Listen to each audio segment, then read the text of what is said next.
Day 2 of the 7th India Forum on China at Pune, organized by the Institute of Chinese Studies, New Delhi, the MIT School of Government, MIT World Peace University, Pune, and the Center for Excellence for Himalayan Studies, Shiv Nadar Institution of Eminence, Delhi NCR.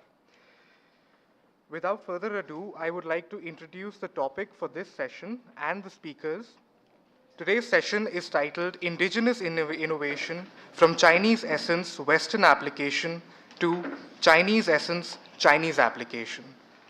Chairing this very important session is Air Marshal Bhushan Gokhale, former Vice Chief of Air Staff, Indian Air Force.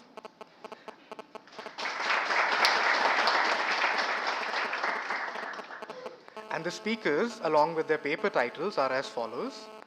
Professor G. Venkatraman, Professor, Department of Humanities and Social Science, Indian Institute of Management, Indore, and Honorary Fellow, Institute of Chinese Studies, will be speaking on Centralized Decision-Making for Tech Development, Is Innovation Possible? Followed by Professor Venkatraman, we have Ms. Lin Chiahi, Policy Analyst, Division of National Security Research, Institute for National Defense and Security Research, Taiwan, and she will be speaking on China's pursuit of technological self-sufficiency. The final speaker for this session is Dr. Atul Kumar, Fellow, Strategic Studies Program, Observer Research Foundation, New Delhi, and he will be speaking on Innovating Through Restraints and Sanctions, Sectoral Focus on AI in China. I would now like to hand over to the chair, sir.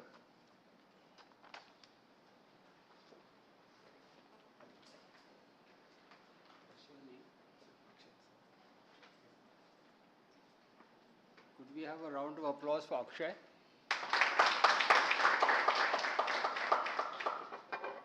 To be able to keep this conference going is not a joke, so I think compliments to you.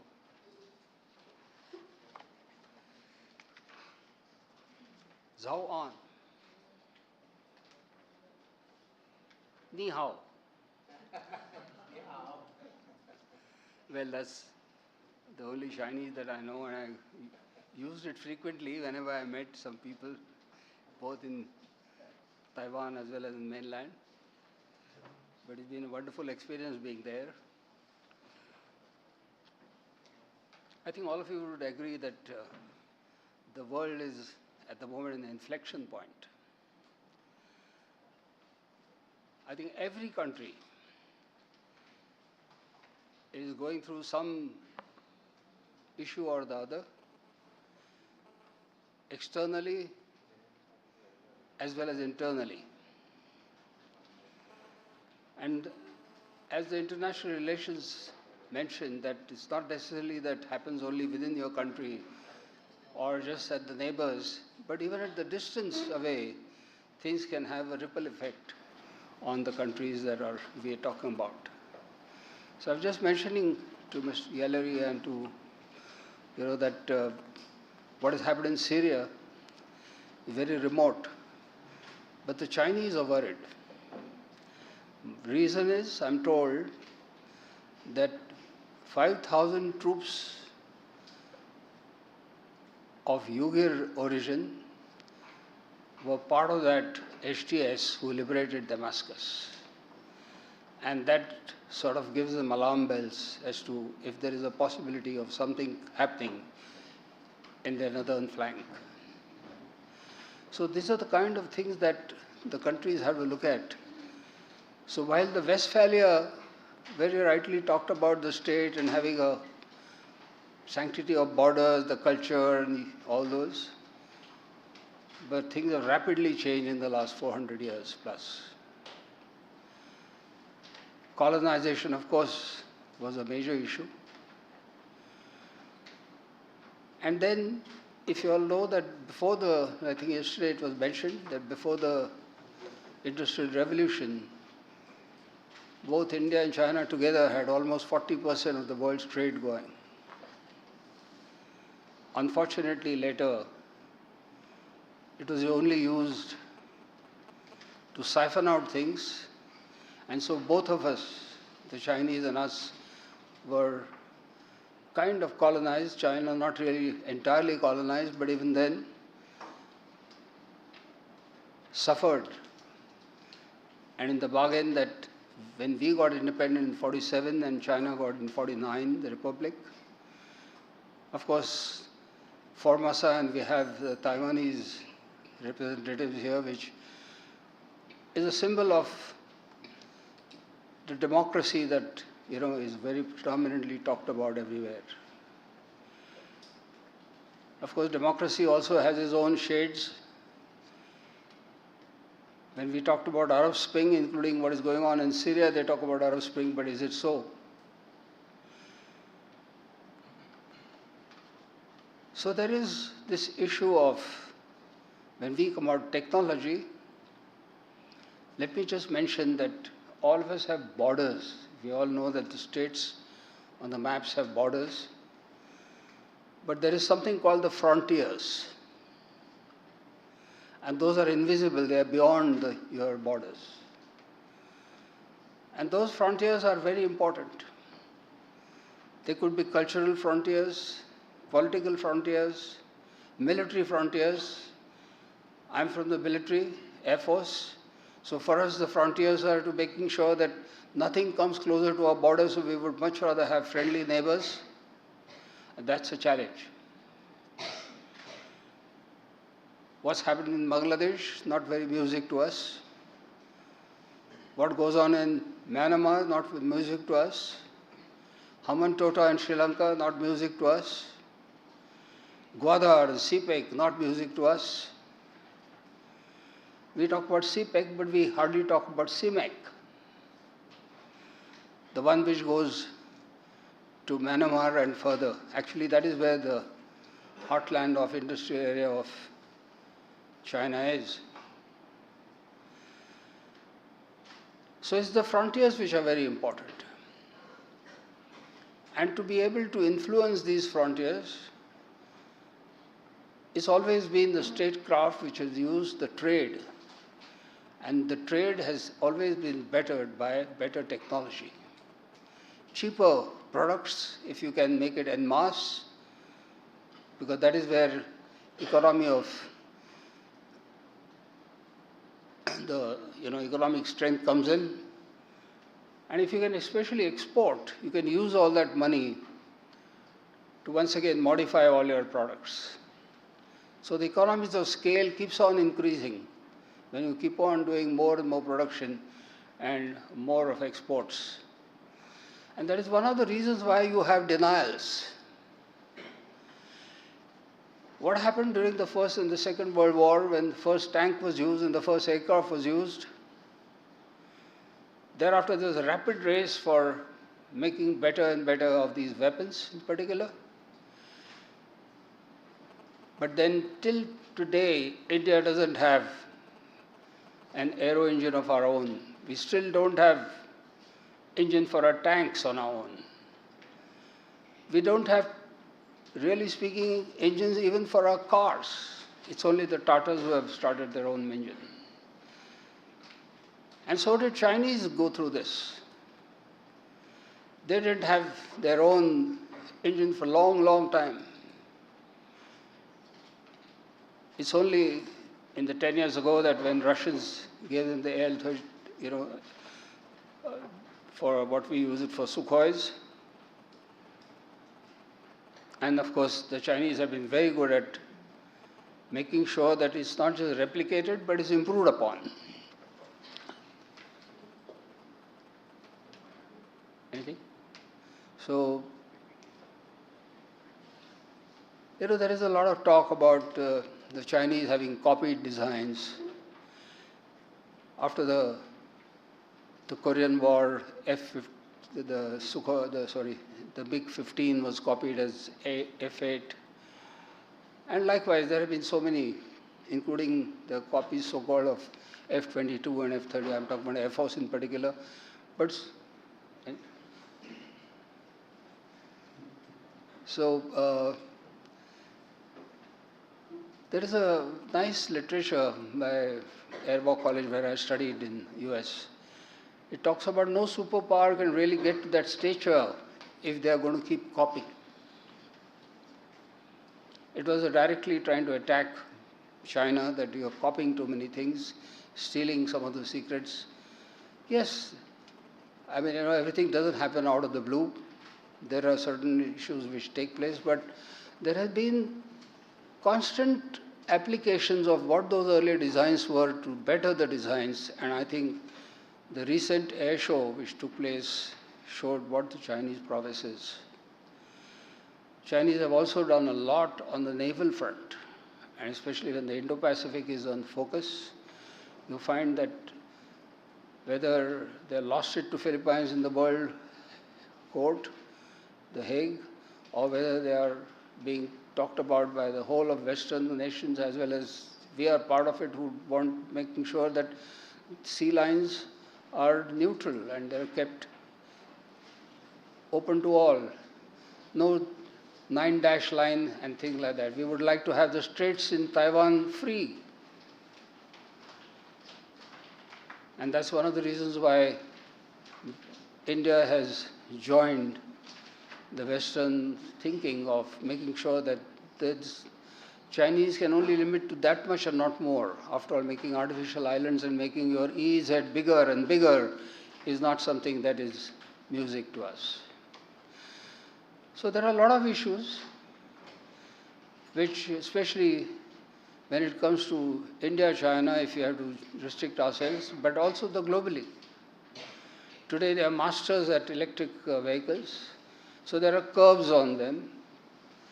The imports in Europe have been restricted. Huawei has been restricted now from the 5G in Germany.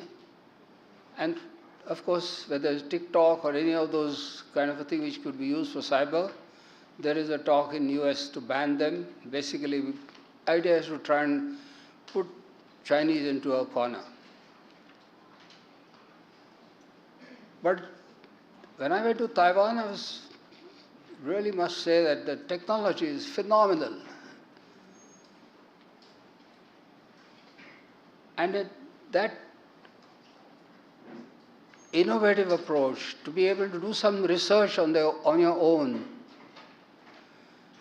Today, as you know, the leaders, SMIC is a leader in making sure that you have various chips all of us know about. The 3mm which has been talked about. But then that is the kind of a race that I mentioned when it comes to trade, technology, and then creating influence in the frontiers.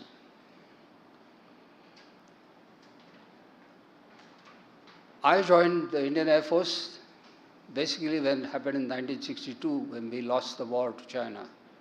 My elder brother in the army and me in the Air Force, we were luckily thereafter in 1971 war. Though liberated Bangladesh, as I right in the beginning said that once again the things that have happened are not necessarily really happy for us. But these are the challenges every country goes through. The 14 land neighbors the Chinese have, they have problems with every one of them, practically. Either it is because the Middle Kingdom borders were that time drawn, which they keep repeating, thinking about, and that's how we worry when it came to Galwan and further. Thank God there is a bit of a thaw now, otherwise having 30,000 soldiers up there at minus 40 degrees is not a joke, logistics-wise or otherwise. But that has in a way put a challenge to us. So whether you have Bharat Forge in Pune or with Godrej, they're making now the guns which can be equally mobile, whether they are light tanks, because we never thought of that terrain. Actually, Kargil was an eye-opener for us. As an Indian Air Force, let me admit that we never thought about, actually speaking, flying at those heights, 25,000, 30,000, above the Stinger heights, above the Ansa, which is the Chinese version of Stinger, or be able to still do accurate bombing. And so we have come up with those challenges. We are doing innovation. We are making sure that once again India can do what's called the Atmanirbhar.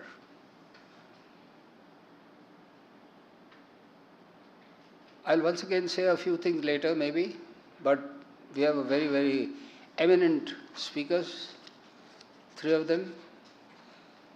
Although the introduction is available to you, but let me just first mention that we're going to have Professor Venkatraman. He's from the Department of Humanities and Social Science and IIM Indore. And very, very current on the state of US-China power rivalry. Incidentally, you know that Trump has invited Xi Jinping for his inaugural, which will be, I think, on the 20th of January. So with this, may I hand over to Professor Venkatraman. Thank you, ladies and gentlemen.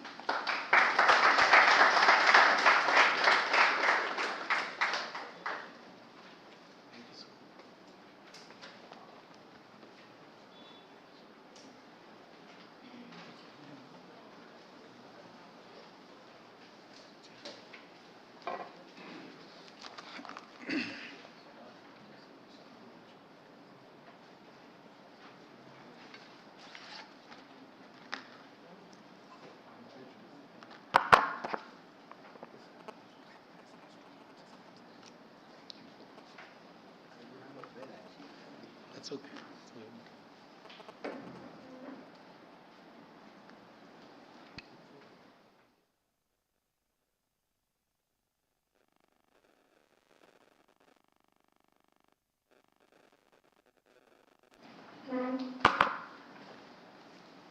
A very good morning to all of you.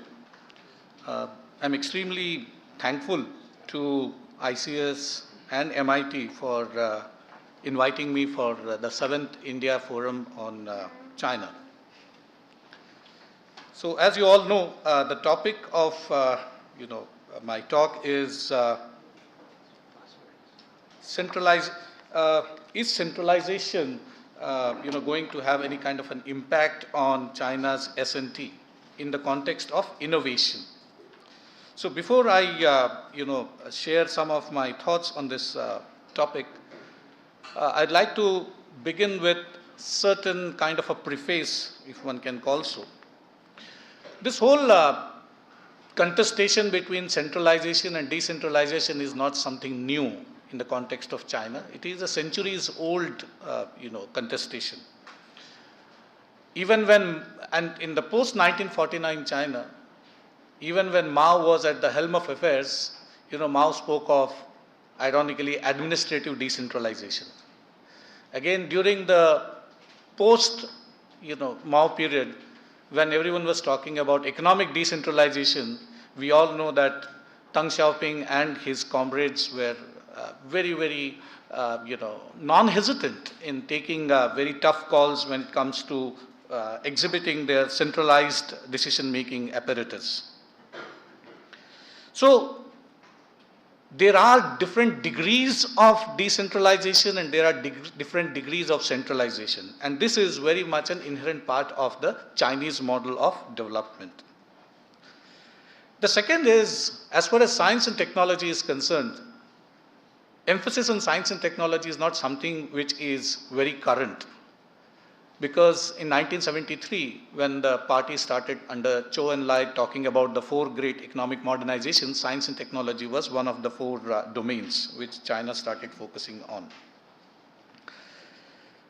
Third, what is innovation in science and technology? So when we are talking about innovation in science and technology in the context of China, there are experts, in semiconductors, there are experts in technology who can talk about it. But what is more important in the context of China is, when we are talking about science and tech innovation, we are also talking about the larger policy ecosystem. And innovation in the context of China is also referred to as, quote unquote, policy experiments, which have stood in good stead for China in the last 25-30 years.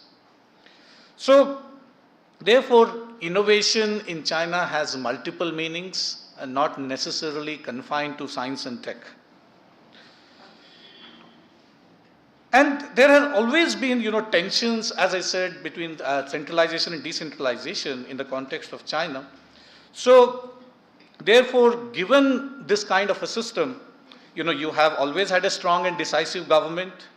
You have a system whereby the various local officials have been enticed with this whole nomenclatura or personal management system, whereby if they are successful in local experiments, their model will be emulated later at the national level through executive, propaganda and through, extensive media coverage.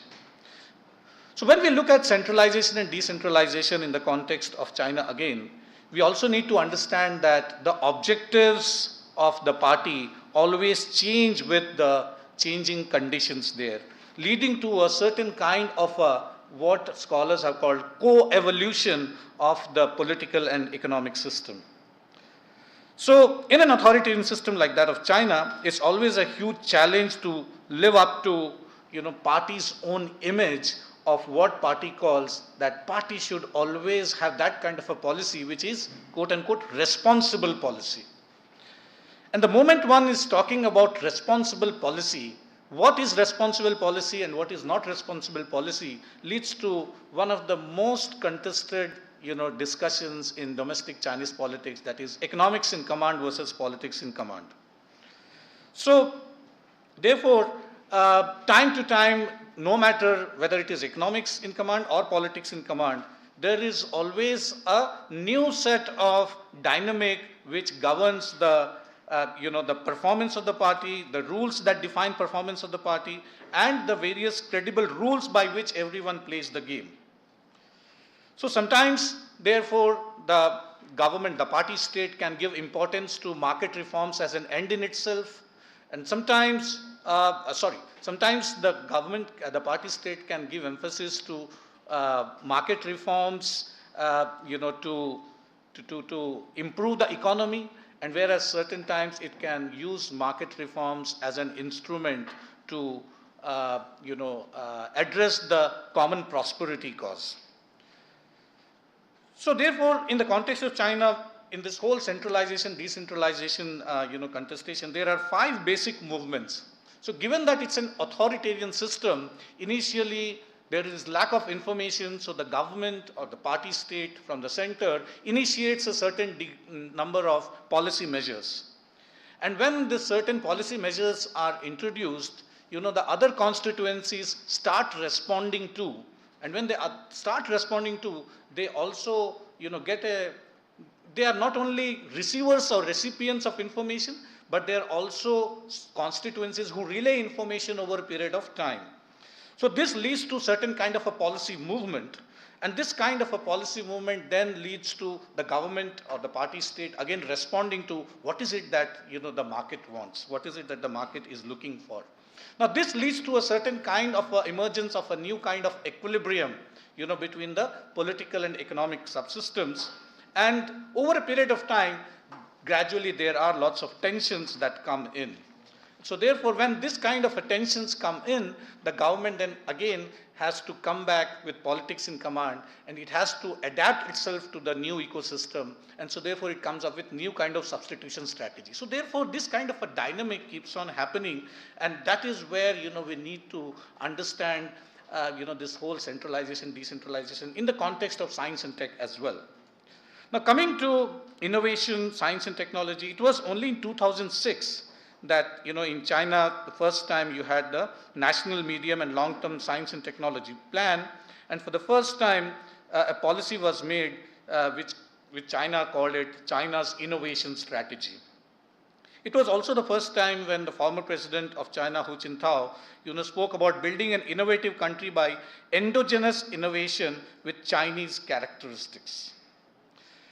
So this kind of a system has been going on for for the last more than 10-15 years, since 2006. After that, a Made in China policy has come, and now China is not only talking about Made in China, it is talking about innovating in China. And the 14th Five-Year Plan and the Socialist Modernization Plan are more about how the country should become technologically self-reliant. So then what is the fuss all about? Why is this whole centralization thing once again started coming to the picture? So in the post Mao era, when economic reforms have been introduced, largely we saw that you know, China had what we call the a system of bureaucratic decentralization. So you had what China calls points to surface approach. Points to surface. What are the points? Points means the various local experiments that are conducted by different provincial and sub-provincial leaders. And if those, experiments are successful, then those are actually selectively taken by, and then it becomes part of the larger China model whereby the country can thrive. Now this points to surface model has come under severe strain after the emergence of Xi Jinping as the undisputed leader. And so therefore, Xi Jinping has brought in certain kind of centralization measures which are compelling China scholars to look at this whole thing, that will this kind of a centralization actually hinder China's innovative capacity in science and technology? Well, the answer is yes and no, but and it's still not very clear.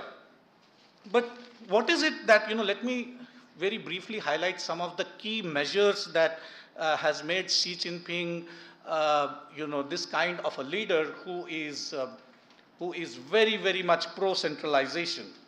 So what has he done? And so people are saying that, his new system of top-down policy, which is in Chinese is called Ting Sang Sheqi.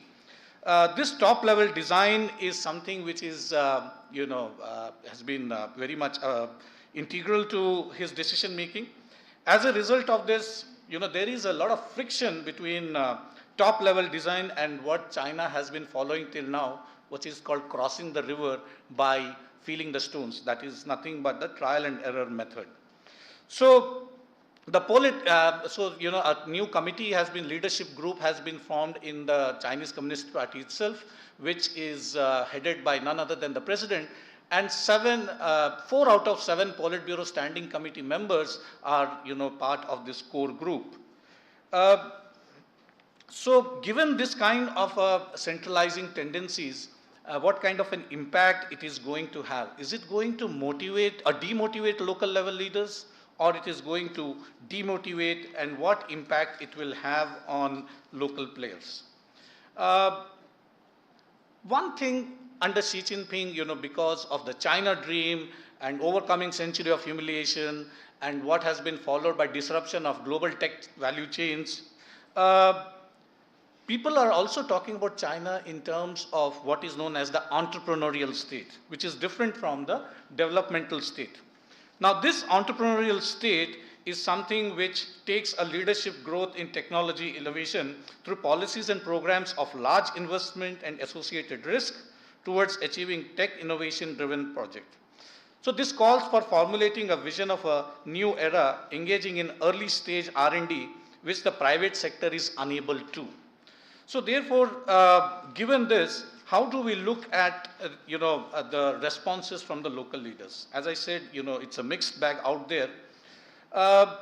Some are arguing that, this is not going to have much of an impact on local leadership as far as innovation in policy experiments is concerned in the context of science and technology. Why? Because research says, for example, there was a research which was conducted, by scholars, certain set of scholars, Jessica Teets and all.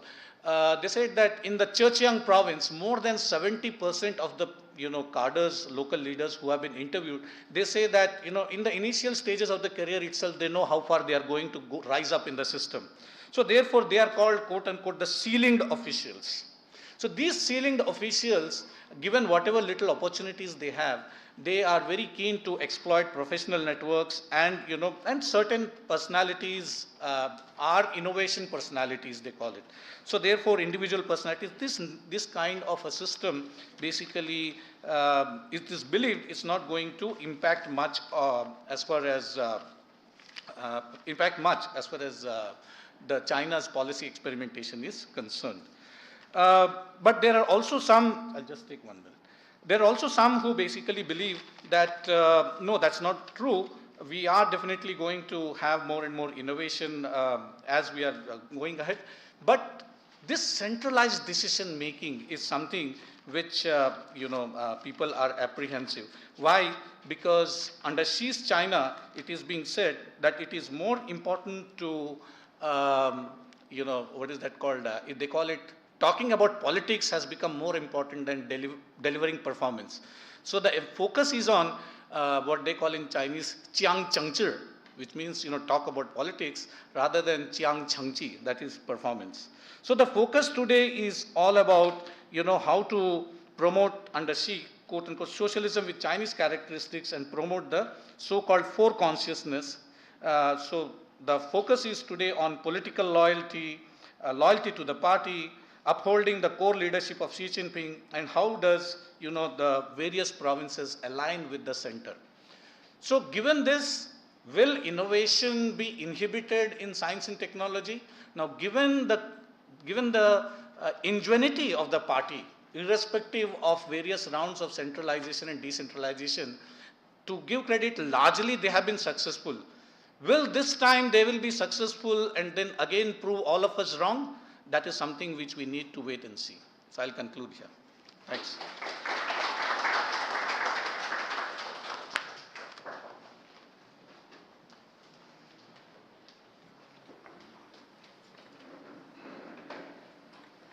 Thank you very much, Professor Venkat. Can you hear me, that's it?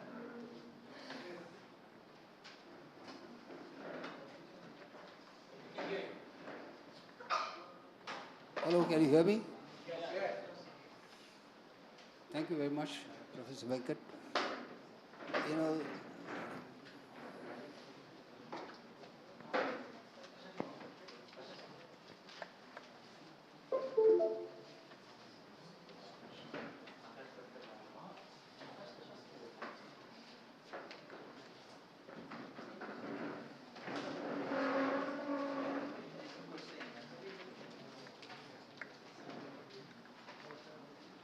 Spoke about a very important aspect of centralized decision making. In India, when it comes to bigger projects, whether it's railways, whether it's defense, whether it's infrastructure, there is a centralized kind of a decision making. Because especially the financial outlays are not that big. So with the result, you can't take risk. Mind you, in the defense sector, where I can speak a little, with clarity, is that we talk about make in India that is design in India, produce in India, for India, all this kind of jargon is spoken about. But the Chinese, they need to have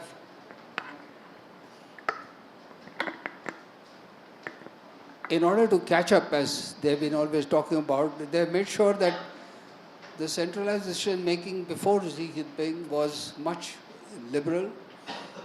But then you heard about Jack Ma and the stories like that. Unless and until you are loyal to the party, there is a problem that happens. And with the result, there is a kind of a centralized blessings which are important. When it comes to startups, I think India is today a great success story. There are a lot of startups, a lot of innovations that are taking place. And of course, we need to nurture them further. I'm told that in China, there is this phrase called lie flat or tang ping. I don't know how to spell it or pronounce it. But there are a lot of youngsters who are not really wanting to risk it because at the end of it, they know that unless they are loyal to the party, there is going to be a problem. So whether they should go in for profit making or not, so some things which are all of youngsters should research further upon to know what the intricacies of the Chinese economy can be. Thank you very much. And with this, we go to the next speaker, Ms. Li Chia. She's come from Taiwan. So can I part my PowerPoint?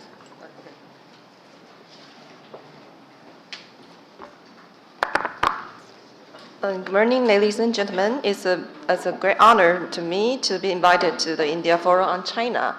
Now I'm talking about China's pursuit of technological self-sufficiency and the journey and implications of China's technological ambitions. The outline is as follows: China's technological development history and the challenge of China's self-sufficiency in science and technology, and China's policy support and investment, and major companies and technological tycoons, and the impacts of China's technological self-sufficiency on the global market, and my conclusion. The first is introduction on China's technological self-sufficiency. The background and the motivation of their past dependencies. That is, with the rapid growth of China's economy, its early technological development relied on the introduction of large amounts of foreign technology, especially in high-tech fields such as information technology, communication equipment, and semiconductors.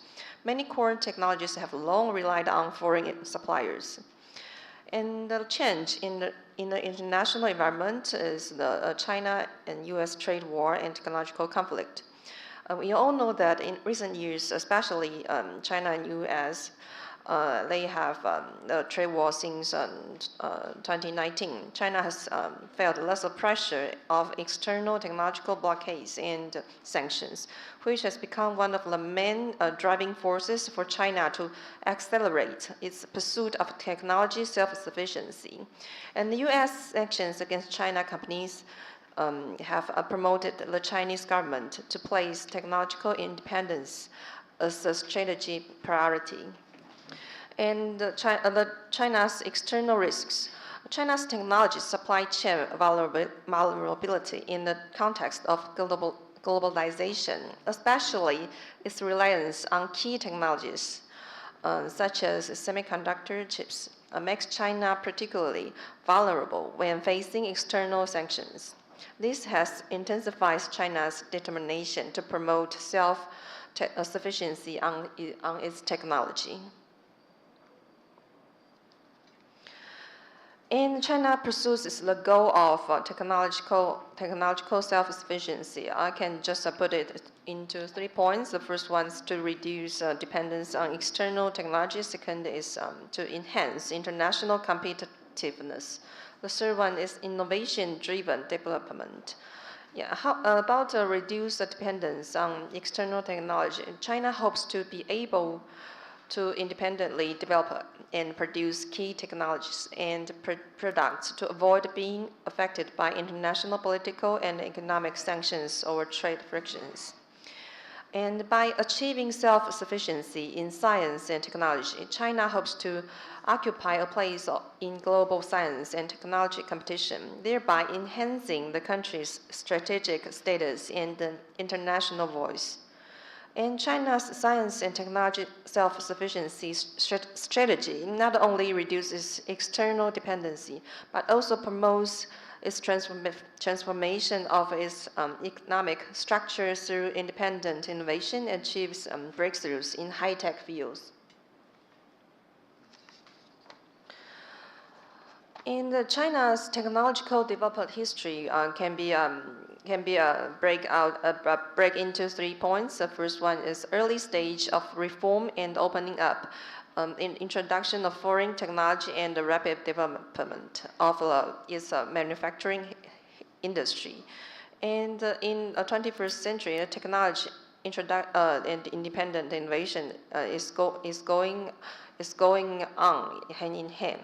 And the change in recent years is the U.S.-China trade war has made great impacts on China's industry. And its technology competition in 5G and semiconductor and other fields are just going more and more importantly. In China's road to technological self-sufficiency, about semiconductor, it is China's challenges in chips manufacturing and production, and how to survive under the sanctions of the United States, and to increase investment in construction of wafer fabs and technological research and development. And for 5G technology, and we can see the rise of Huawei and China's leading position in 5G base station construction and the standard setting. And artificial intelligence and quantum computing is China's active development in artificial intelligence and quantum technology. Its national strategies and the main investment plans is on this part.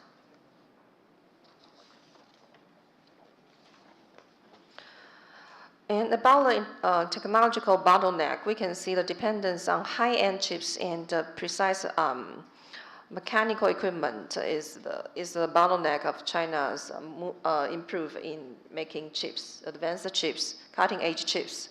And the talent gap, that means a shortage of high-end talents and overseas branch and high-quality human sources. And we can, and in another important issue is that intellectual protections, because intellectual property disputes in technological innovation and international cooperation are on the stage. So it raises more and more attentions. And for international relations, facing technological blockade and competition from the United States and countries would be a very important priority issue to China to deal with. In China's policy support and investment, we can see that they have a plan, China 2025, and the Science Technology Innovation Promotion Act, and government's financial support, such as state-owned enterprises and the national funds, is private sector innovation and collaboration. For the local government support, local government subsidize and research and development funds for local companies. These are some major companies of China's main technology enterprises, such as Huawei and SMIC, Alibaba, and Baidu. Okay, and impact of China's self-sufficiency on global market, we can see the technology competition, 5G technology, and global market competition and confrontation between China and the United States in the field of high tech.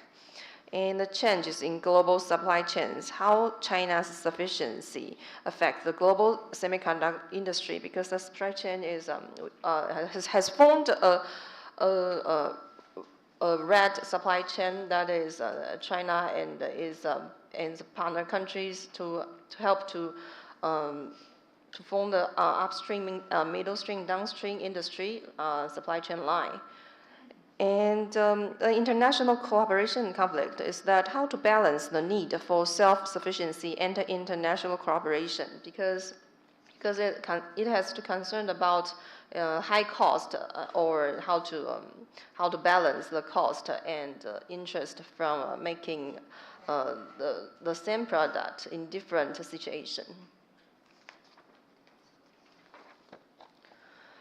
The future prospects of China's self-sufficiency in science technology, the future chance would be possible technological breakthroughs and innovations areas, and China's role in global technology competition, and challenging opportunities. We can think about China will continue to break through its technological bottlenecks and expand international influence and cooperation. In the conclusion, the first one is that economic security and independence. Technological self-sufficiency allows China to reduce its reliance on foreign suppliers, particularly in critical areas such as semiconductors, telecoms, artificial intelligence, and renewable energy technologies. Dependence on external technology can expose China to vulnerabilities such as trade disruptions, sanctions, geopolitical tensions, has been evident in recent years. And for instance, the United States has imposed restrictions on Chinese tech giants like Huawei and SMIC, which disrupted China's access to advanced technology. So by developing China's own capabilities, it aims to mitigate these risks and ensure continued economic growth and stability. And the second is national security. National security is the core drive of China's technological independence. The ability to control and protect critical technology ensures China can defend its infrastructure and military capabilities. So in this technological sufficiency area, like cyber capabilities, surveillance technologies, and defense system, are all crucial for China's ability to protect power regionally and globally. So in the context of high competition in geopolitical government, technological independence reduces vulnerability to espionage and cyber attacks, which are major concerns for Chinese government. The third one is global leadership in innovation. China is aspiring to be a global leader in technological innovation. The country has already made significant strides in fields such as 5G networks, AI, and electric vehicles. And its focus on self-sufficiency is intended to sustain and build upon these achievements. So by investing in research and development and promoting domestic innovation, China aims to move up the value chain from being a manufacturing hub to a center of technological innovation. So the Made in China 2025 initiative, for example, outlines China's ambition to become a global leader in key sectors, including high-end manufacturing, artificial intelligence, and robotics. And the fourth point is that economic modernization and sustainability. China has also identified self-sufficiency as a critical factor in transitioning from an industrial-based economy to one that is more knowledge-driven and sustainable. So by strengthening its technological capability, China can better address its long-term economic challenges, including an aging population, environmental sustainability, and the need for greener technologies. For example, China is investing heavily in renewable energies, electronic vehicles, and energy storage technology, aiming to become the leader in this kind of green innovation. And the fifth, technological sovereignty and control. With the technology self-sufficiency, China aims to retain control over its data, software, and hardware. This autonomy allows the country to safeguard its technological infrastructure and prevent foreign interference or surveillance. So in particular, China's push to development alternatives to Western technology giants is a part of its broader strategy to ensure independence. The sixth is countering Western technological dominance. So by investing in domestic alternatives and reducing reliance on these global power warehouses, China seeks to diminish Western influence and policies to governing emerging technologies. The last one is geopolitical competition. As China views technological self-sufficiency as a way to assert itself as a global superpower, capable of standing on its own in the face of external pressures and competing with the United States and other global powers. So, in summary, China's emphasis on technological sufficiency is one of paramount importance for its long-term economic, security, and geopolitical interests. It serves as a key pillar in China's strategy to secure its position as a leading global power, reducing vulnerabilities, and compete on the world stage. So by continuing to invest in critical technologies, China aims to strengthen its resilience in the face of global uncertainties and assert its independence in shaping the future of technology. Thank you.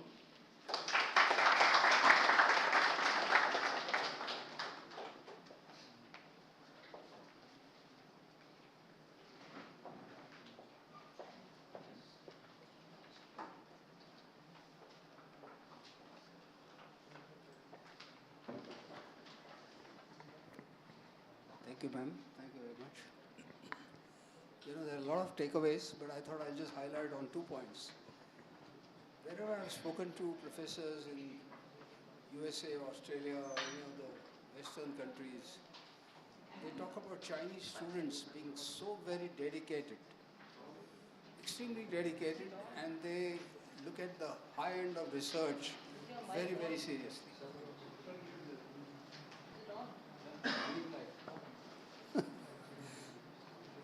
Unless you have put red light on me. So, that's something that, while she talked about that there is a number of students going out, we talk about in India also there are a lot of brain drain, but the Chinese students are doing wonderfully well outside. And the fear is in case they come back, and that is where they talk about, there are possibilities of IPR and all those issues which Chinese might like to take on. There is one point that Mr. Yellery I would like to take is that while we talk about technology, agricultural technology is not much talked about. And, Chinese are a huge problem of making sure that their 1.4 billion people are fed all the time. And that they have to invest a lot of technology because their agrarian land is very limited. And so with the result, I think, maybe one of the speakers could also add on that in subsequent talks. Thank you very much. Over to you, sir.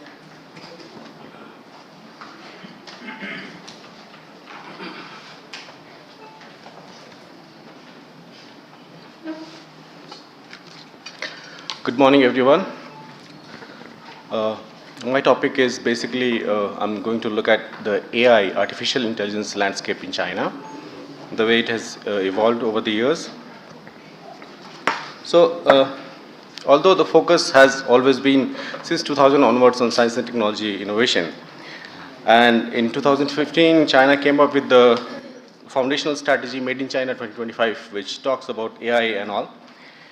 But interestingly, in 2015, the Chinese military strategy also changed. So before that, the strategy used to be local war under information conditions. But in 2015, the strategy changed to the local war in an intelligent fashion, which is basically intelligent war. So the idea was they were going to use AI into most of these systems and put it into a commanding position. On these, there is a famous incident of March 2016, when Google's AlphaGo machine basically defeated the I think world champion in Go game. Have you heard about it? Yeah. So this guy was defeated by a machine. In a 5-round, he lost to 4-1. And the Chinese champion, Mr. He, next year in 2017, he was defeated in a straight round of 3-0. That was a major issue in China. In fact, the Chinese Central Military Commission came up with this statement saying that artificial intelligence has enormous potential in combat command, program reduction, and decision making. So from that moment onwards, I see a lot of focus on AI, whether it is civil or in military applications. Then again in 2017, State Council came up with a foundational regulation called New Generation Artificial Intelligence Development Plan. It is famously called AIDP. That has shaped the whole discussion, and in 2018, Xi Jinping took the entire Politburo on a special study session only on AI, where they came up with these targets that by 2030, China was going to become leaders in theory, AI technology, and AI applications. So far, if you see, the trajectory has been quite powerful. The focus of the top leadership, the focus of the corporations has always been towards achieving this target. Now, at the outset, let me say this. Look, I'm a scholar on Chinese military, so every morning, evening, I keep hearing about military applications of AI, how it is going to destroy the world and all that stuff, AGI, singularity, we keep hearing about it. And it's not that China has excessively focused on the military application of AI. I mean, they have been talking, in fact, in 2018, Madam Fu Ying, the Vice Chairman of Foreign Affairs Commission of NPC, she talked about having some sort of arms control agreement on AI, because it was that powerful, it was going to change the entire dimension of war. And even in applications, China has used AI for autonomous military vehicles, robotics, drones, military command decision making. We talk about humans in the loop, humans on the loop. There has been a lot of research going on in the military sector. And basically the idea is they want to leapfrog in military technologies. Leapfrog is you skip the whole generation. So one of the problems China faces is right now the American stealth fighters or the aircraft carriers or the nuclear submarines, they are far more advanced than what China has. So China looks at AI as a technique or a tool to somehow skip the whole generation and develop some sort of disruptive technologies to challenge the American domination. But here the approach is a little bit different. Approach is, see, if you compare it with what Soviets were doing, Soviets were basically stealing the advanced technology from the West and immediately using it into the military sphere. Chinese are not doing that. China has taken a very different approach.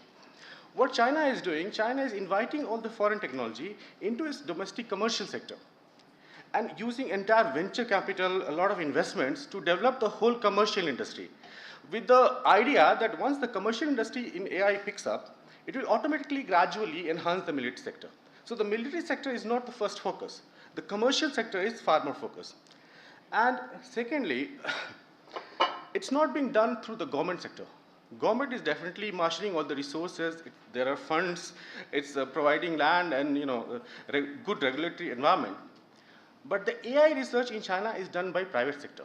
Something called AI national champions, which is the famously said IABCD, iFlyTech, Ant Financial, Paitu, DeepSeek, Tencent, all these companies. So these are the national champions. These have been declared officially in 2018 that these will be the ones leading the AI research in China. And they have marshaled billions and billions of dollars for the investment in AI, which has definitely given them a lot of edge in that.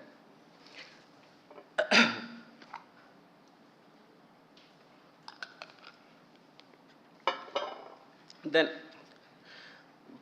as per the Chinese own evaluation, China has definitely some weaknesses when it comes to developing AI. And what they have discussed it, a couple of times is, one is the talent shortage. China does not have enough engineers looking into AI. It is definitely the second largest, but the first one has far more bigger advantage. I mean, American industry and AI talent pool is pretty huge. So what China is talking about is having a 5-year plan where they can train 500 instructors, at least 5,000 engineers who are specifically working on AI. That is the plan, and that is ongoing plan. And second is Chinese industry is a bit behind in setting technical standards. Something called standard essential patents, which like, for example, CDMA and all other the standards which were set by some Chinese companies, that is not exactly happening in AI as such. Also, because of the reason, because AI is a still evolving kind of technical area. So that is one focus where China is trying to gain some of those ACPs and set the whole trend. Third one is the problem in software frameworks. So if you look at it, AI is basically as of today, the AIs are, what they're doing is the machine learning capabilities and the software development tools. They're bringing together in a software framework. So Google has come up with something called TensorFlow, or Apache is coming with Spark, or Microsoft is using CNTK. They're using all these software frameworks to develop AI. China has not been able to develop its own indigenous software framework. I mean, SenseTime has definitely used something called Parrots, but that is not that much in fashion. And fourth major weakness is in semiconductors. So far, most of the semiconductors, especially the advanced ones, were coming from US. But as you know, in 2018, American government put sanctions on Chinese industry. So anything below 7 nm processors are not being exported to China. But it has this pipeline of 28 nm or 60 or 90 mm processor, which it has kind of imported in bulk. Some Chinese companies like Huawei and others are developing 7 nm processors. It is very recent development. But the biggest problem they faced is there is a machine called lithography machine. So these are two lithography machines basically made by a Dutch company called ASML. So The less advanced one is called deep ultraviolet lithography machine, and the most advanced one is called extreme ultraviolet machines. So extreme has completely been banned. I mean, China has not been able to buy at least one machine from ASML. But they have bought a lot of deep ultraviolet machines, the kind of second level of machines, which are also good enough to produce 28 nm and other chips. But this year, Mr. Biden put extra sanctions, and he said even those machines which have been bought by China from ASML, the maintenance will not be given by ASML, and the spare parts will also not be given by them. So there is a very focused American strategy to somehow scuttle the chip supply to China. This is a major concern, and China has been trying to find workarounds to somehow get out of it. So what they have done is, instead of going through the high value NVIDIA graphic processing units, they are now talking about something called TPUs, tensor processing units. So what you do is you stack these 28 nm chips and make them work as if they are the high-end chips. And the workaround is very unique, and somehow trying to get through this constant driven approach, but getting most out of whatever you have. And finally, this year, I think since last 2 months, we have been hearing that finally China has been able to build its own indigenous lithography machine, which might come in 1 or 2 months. And they are going to produce their own 28 nm chips from those machines. So if they start making their own machines which can make chips, that will be one major kind of challenge to the TSMC, the Canon, the Nikon, and also all the American design centers. Apart from these restrictions, if you see, there are also regulatory restrictions. So Chinese AI industry has to work under very definite regulations, because obviously the political considerations are there, the information control, the positive energy, which they say that all the net should always give positive energy in the society, and all the political things which we talk about. But they have put proper regulations in place. So in 2021, they came up with something called regulation recommendation algorithms. In 2022, they came up with regulation on deep fakes. And 2023, the first draft measures for regulation on generative AI was put. What they have done is they have put the entire AI in a proper policy framework, and the draft artificial intelligence law is also being discussed right now by State Council. Probably in a year or two, there will be a proper capstone law on defining what AI can do or what AI cannot do. Now, if you look at it, it has negative connotations, it also has positive connotations. Content moderation is very fashion in these days. Like, we have heard a lot about Twitter and all this content moderation. Now, in Chinese case, it can become extreme. But even in democracies, we need some sort of content moderation. So if having similar laws which can help our AI development under a proper policy framework, that will also help a lot. Finally, when it comes to applications, so you see, there are 3 criteria when it comes to AI: theory, technology, and applications. So theory-wise, they're a little bit weak. Technology, they are catching up gradually. But in applications, they have done wonders, right? So what they have realized is they can't develop very innovative general purpose technologies, thank you. But application-wise, they can do wonders. So you'll see all these AI, like there are like 4,400 AI companies who are working on innovations, 4,400. And they're working in fabulous sectors. For example, BYD is using LLM, the generative AI, to develop a voice assistant, to develop autonomous driving. Say, for example, in robotics, they are talking about developing some sort of human and robot interactions. So you talked about agriculture thing you talked about. There is a company called AI, it's Paitu and Elephant Robotics. They are talking about all these autonomous crop spraying, harvesting, seeding, field monitoring. The funny incident was, all these videos, small short videos of robots cutting paddy and cutting wheat is all over the YouTube. So last year we had some labor problems back home, and I showed some of those videos to the workers there, and they were horrified. Because The problem is the robot can cut, your patty whole day, whole night. He won't be tired. Okay, so that creates a lot of problem for the labor population, and what kind of replacement they are going to see is going to work a lot. Similarly, Paitu, Huawei, they are all working in application sectors. And for example, SenseTime is also done wonders in that.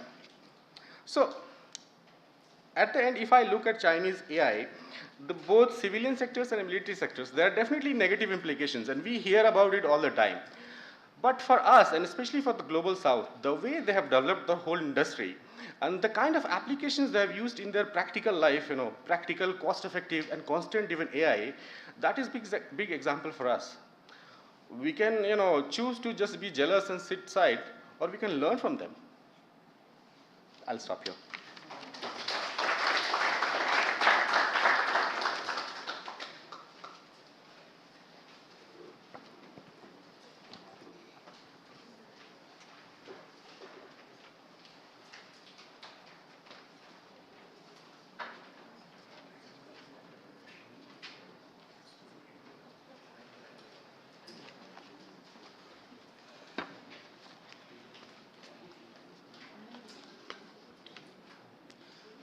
Very important points about AI and the way the sanctions are happening on Chinese.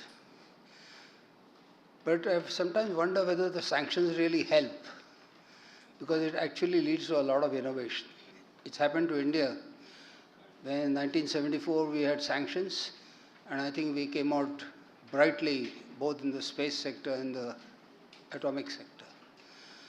Russians are facing, so many countries are facing, so I think the Chinese may take up this as a challenge, as a matter of fact. They are already trying to beat back by controlling the rare earths.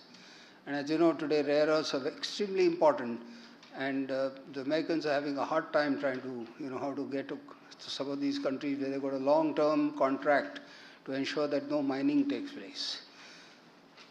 But it's been a very interesting, session where all three of them have put various different points of importance.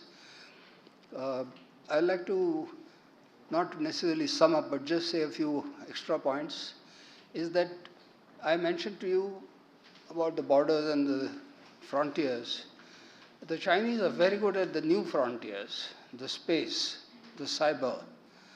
And as you know, in Antarctica, now the Chinese have 5 stations, and they have a runway, regular service going on. They take tourists across. And so is happening in Arctic, where there is a race now for making sure that the oil from there comes in. So there is a tremendous amount of, just innovation, finding new ways to try and overcome some of the, because that's one thing you must give credit to the Chinese is they have been able to do poverty alleviation for their 1.4 billion people. We are struggling still as Indians. But that's something which we need to do, whether democracy or whichever way, because sometimes a person on the street necessarily doesn't, feel the pinch of being, whether they are democratic, whether their views are being heard or not heard. What they want is roti kapda makan, and as such, the Chinese have at least made some sort of inroads.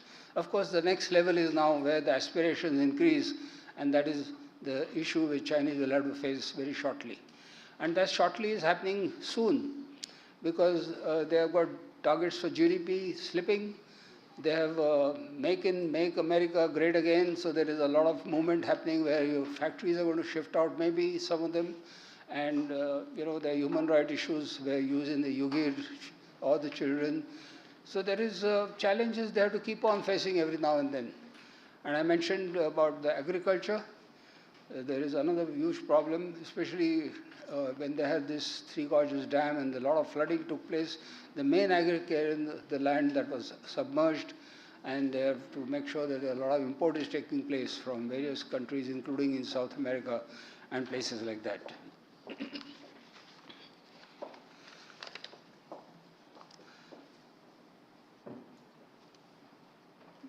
As you know, Deng mentioned that hide your strength and bide your time.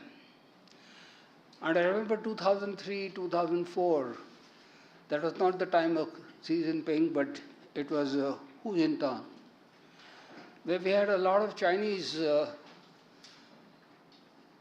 Air Force, Navy, and all officers who would come and they would sort of do exchange visits to us.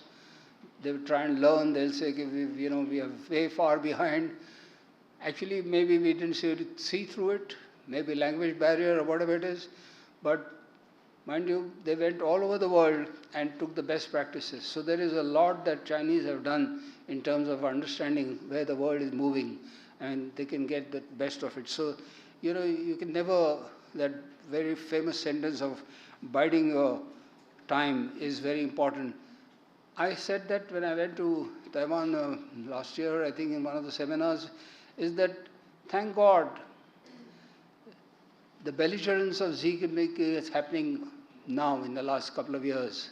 If he had waited for another 5 years, maybe, they would have had more and more capability, and things could have been different.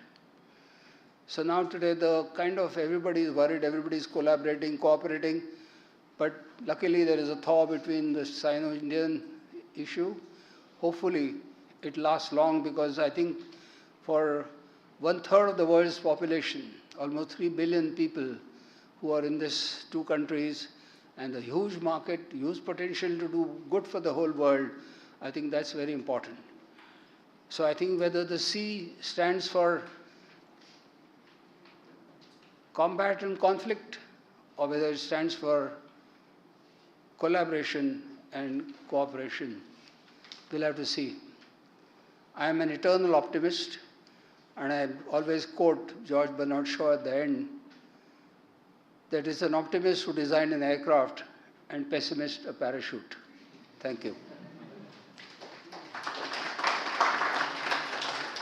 I'm standing, after having said thank you, I'm still standing here is because I want to compliment Mr. Kunte. Please stand up and take, he's written a book in Marathi on China, and I think all those who are keen, he must,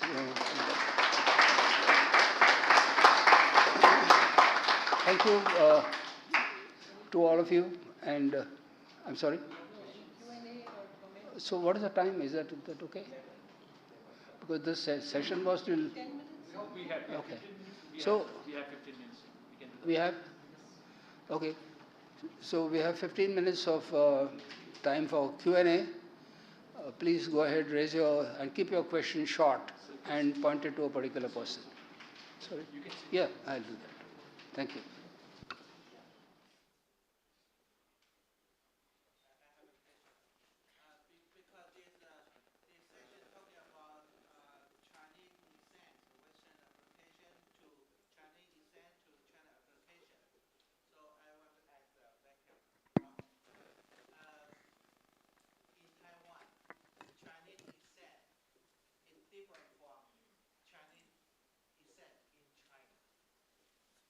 All Chinese, right?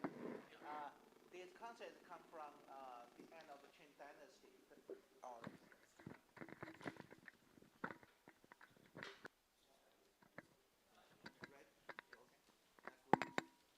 Okay. Because we know that Chinese essence, Western application, this concept come from end of the Qing dynasty, because Qing dynasty corrupted, and then some governor, some general try to learn Western military training. So 洋务运动, 自强运动. But this concept can use in Chinese, in China right now, because you mean the Chinese essence. I wonder, is any different Chinese essence in China and Chinese essence in Taiwan? It's any different? The first question. And also Air Marshal talking about that military use of innovation. We know right now in the Russia-Ukraine war, the circle of innovation around 7 days. 7 days mean when Ukraine take some tactical way to attack Russia, and then after 7 days, they already developed some countermeasure to this attack. So this is very important. So the innovation in right now is very important, because I think we can talk about that mindset we can talk about the culture. Right now in mainland China, in China, cultural mindset is used to that to get more innovation because we can see because the Air Marshal, we can see that the China fighter J-10 is come from Israel, right? J-11 is come from Su-27, and J-16 is come from Su-30, and J-20 is come from United States F-22. J-35 is come from United States F-35. What's the innovation there inside China? Okay.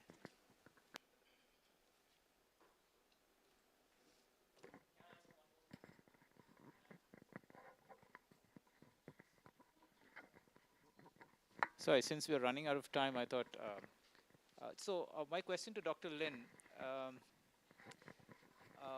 so you, I mean, you've given in your presentation several reasons why China is going for self-sufficiency, and some of them look like their advantages. They help China, but there's also a flip side to China pursuing self-sufficiency, uh, because if other countries know that China is pursuing self-sufficiency, then they might want to restrict access to China. And so, in the context of this particular session, I want to ask, what is the effect on research in China? Collaboration with foreign universities, institutions, because of China's uh, approach towards self-sufficiency, and maybe specifically because you come from Taiwan, how is Taiwan responding to China's requirement of self-sufficiency? Are Taiwanese universities and institutions refusing to collaborate, or are Taiwanese companies and universities wanting to embed themselves even more in China? Thank you.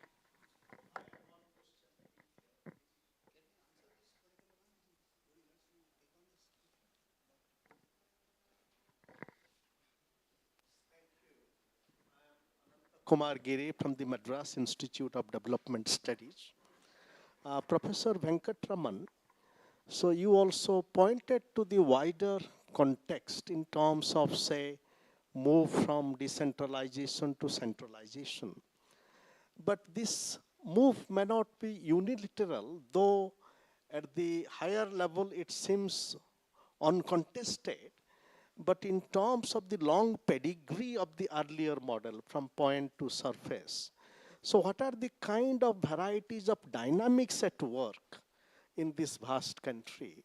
And if there is some kind of resistance to this centralization model. Secondly, in the whole session, we got a sense of the military technology, but the whole social science side of innovation. And Air Marshal was referring to agriculture, for example. And if you could shed light on the social technologies, which are at work, the kind of innovations that is taking place.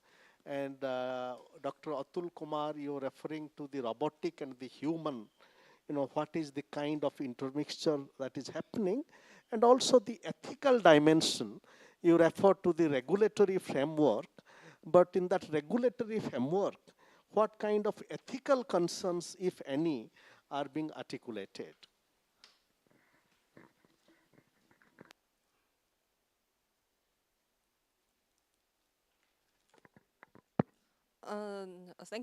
Thanks for your question. And I'd like to talk about a bit about the student exchange. You mean if Taiwan and China has some technological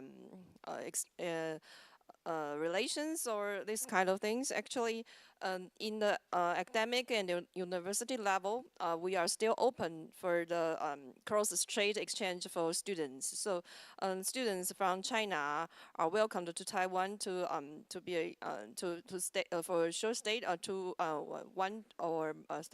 2 years. As their experience in studying abroad, so Taiwanese students in universities, they are willing to go to China to experience their life or their education there.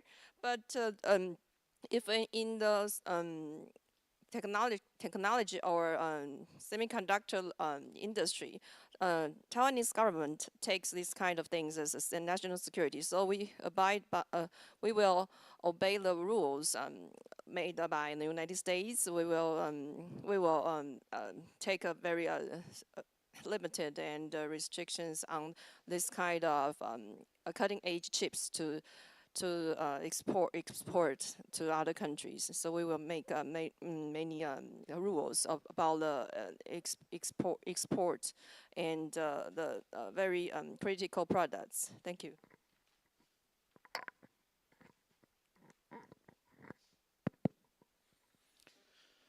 Yeah. Is Chinese essence different in China and Taiwan? Till 1949, Taiwan, China, everything was the same. But after, Taiwan has come into existence, it depends, in which domain you're talking about essence. Culturally, I think their essence is more or less the same, how you think, how you strategize. But then where the essential difference would be that what kind of role Taiwan wants to seek for itself or has sought for itself, till now and in the near future, and what kind of a role China envisions for itself, in today's world. And I think this is the critical question, that politically and economically, the kind of ambitions, which China and Taiwan are. So one wants to put very simplistically, China wants to thrive. Taiwan wants to survive. So therefore, the strategic calculus of China and Taiwan are completely different. And given that the strategic calculus is different, how do they, derive inspiration from, a certain kind of a unique cultural traits that they share to achieve their own different political and economic objectives? So the root is the same, but the stem seems to be branching out in different directions.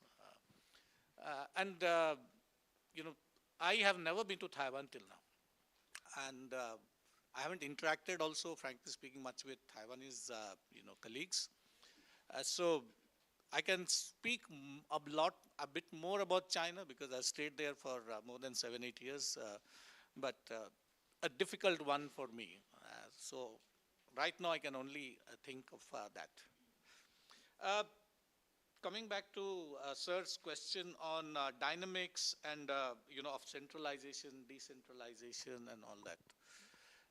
As I shared, the re-centralization, after Xi Jinping has come, people are saying that will this kind of a re-centralization going to stifle the points to surface approach?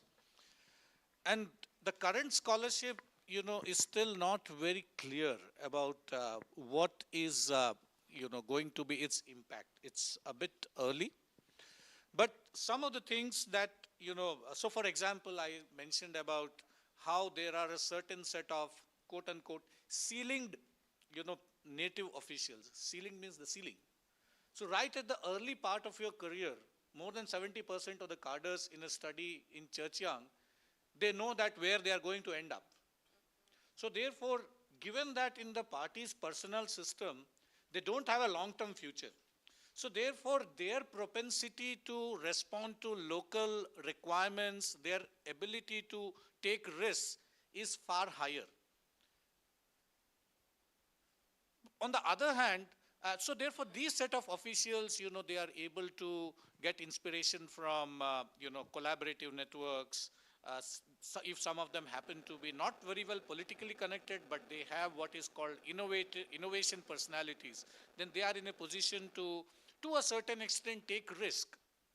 But then what is very clear of late is that those who feel that they have certain chances to rise up in the system, that's where innovation is going to, take a hit in policy experiments. Because the party discipline inspection commissions, they have become much more strong. There is increasing amount of focus on maintaining file work. So much of time is consumed in maintaining long drawn files in order to report to your supervisor at the local level. And the supervisor is under tremendous amount of pressure to see whether everyone at the province and sub-provincial level is following the central line. And if there is something that goes wrong, then you don't know what kind of anti-corruption campaign victim you are going to become. So therefore, no one wants to risk. And when there is a high degree of risk aversion, we all know that innovation is definitely going to take a big hit. So therefore, they have been given what is called a red line and a bottom line. You are not supposed to basically cross these two lines. And another thing which is going to make local officials more helpless, provincial leaderships especially, is the heavy hit that the real estate sector has taken. We call it de-real estatization. So under this de-real estatization, the local governments have suddenly become economically very, very weak, because the local guidance funds which they used to collect and which they used to have access by selling property and all that, that is no more an option for many of these local officials. So therefore, there is a very significant U-turn that this real estate motored economic growth model is unsustainable. So therefore, China has to turn a new leaf. And given the disruption in tech supply chains and China's ambition under Xi Jinping to become technologically self-reliant, very ambitious, they have learned their lessons. So therefore, they don't want to engage in unnecessary fiscal stimulus measures, whereby after 3-4 years again there will be a downturn in real estate-led growth. So therefore, the idea is to bite the bullet. Right now, the economy is going to slow down, but for the larger cause, we now need to spend big time on R&D in science and technology. So therefore, that is where the money is going to go. And in the process, if we have to make some sacrifices, so be it. And so therefore, under this whole plan of Xi Jinping's centralized model, the idea is to see to it that increasingly local initiatives and their priorities are stifled so that they are in alignment with what is happening from the center. So that is what Xi Jinping has called, the four consciousness. So one is being politically loyal. Second is being loyal to the party, loyal to the leader, and loyalty from the province to the state, that is the federal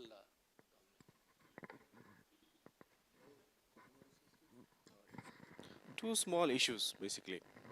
So about AI in social sector, there are a lot of applications. For example, I said about human and robots coexistence. So Elephant Robotics is using these robots in elderly care. In old age homes, a lot of these robots are being involved in hygiene and all other sectors, right? There is one more sector which has gone for paradigmatic transformation, which is medical diagnostics. A lot of medical imaging, a lot of testing is being done by AI, and it's far more accurate. Although there are some issues of hallucinations, but with a lot of data, large data models, that hallucination is going down, and the prediction ability is becoming far more accurate. If you look a little further, Paitu has come up with a robot called ErnieBot 4.0, which is actually giving medical prescriptions. So basically competing with doctors. And day by day, more data they use, more experience they gain, their prescriptions have become far more accurate now. So application of AI in social sector is much wider, much deeper than what we imagine. About second issue on ethical issues in regulations, you see the first law, the regulation on recommendation algorithms, it came because of ethical issues. The problem is party is always monitoring the internet, what kind of discussions are going on, what kind of problems are being faced. And they found out that there was huge discussion on this 996 work culture, a very oppressive work culture for labor. Then there was also this food delivery apps recommending all sort of stupid recommendations to all their social media consumers. So this first regulation was basically to regulate all that stuff. Although party has its own agenda, content control and everything comes there. But a large part of that regulation addresses these ethical issues in the society, because positive energy and social stability is one of the fundamental objectives of the party. That's it. we need to conclude and move for coffee, so we could continue the discussion there. But I just thought I'll mention that since I'm not an expert on Taiwan, but the Taiwanese have learned from the Hong Kong model of having the one country, two systems. And of course, there is always the pro-China, and the faction which is leading at the moment and all the time for the last 5 years is not necessarily wanting to collaborate with the mainland.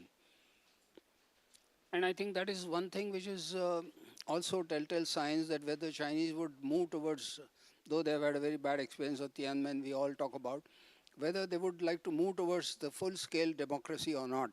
But there are, issues, aspirations by the youth in particular. When you meet them outside the country, they are more vocal about all these kind of things. So, ladies and gentlemen, thank you very much. For the first session is over. We move for coffee. Thank you.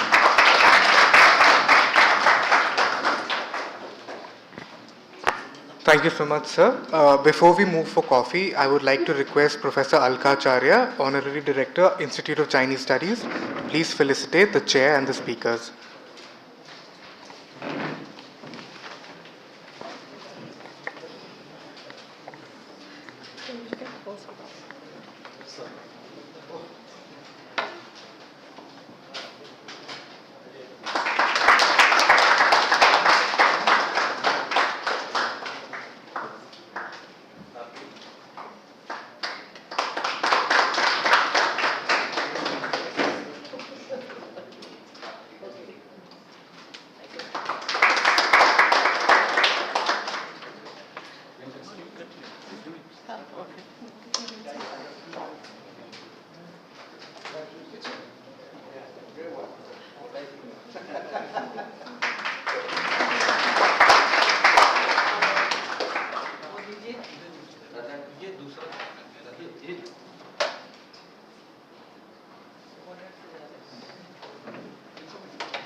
Network for Nuclear Non-Proliferation and Disarmament and a member of the APLN Secretariat. She will talk about China's nuclear buildup and its technological and geopolitical drivers, followed by Mr. Manjunath Vasudev, who is the founder member, managing director and CFO of Semitronics Microsystems Private Limited. He brings 10 years of technology industry experience to the Semitronics finance team. Now I hand over the floor to the chair to take the proceedings forward. Over to you, ma'am.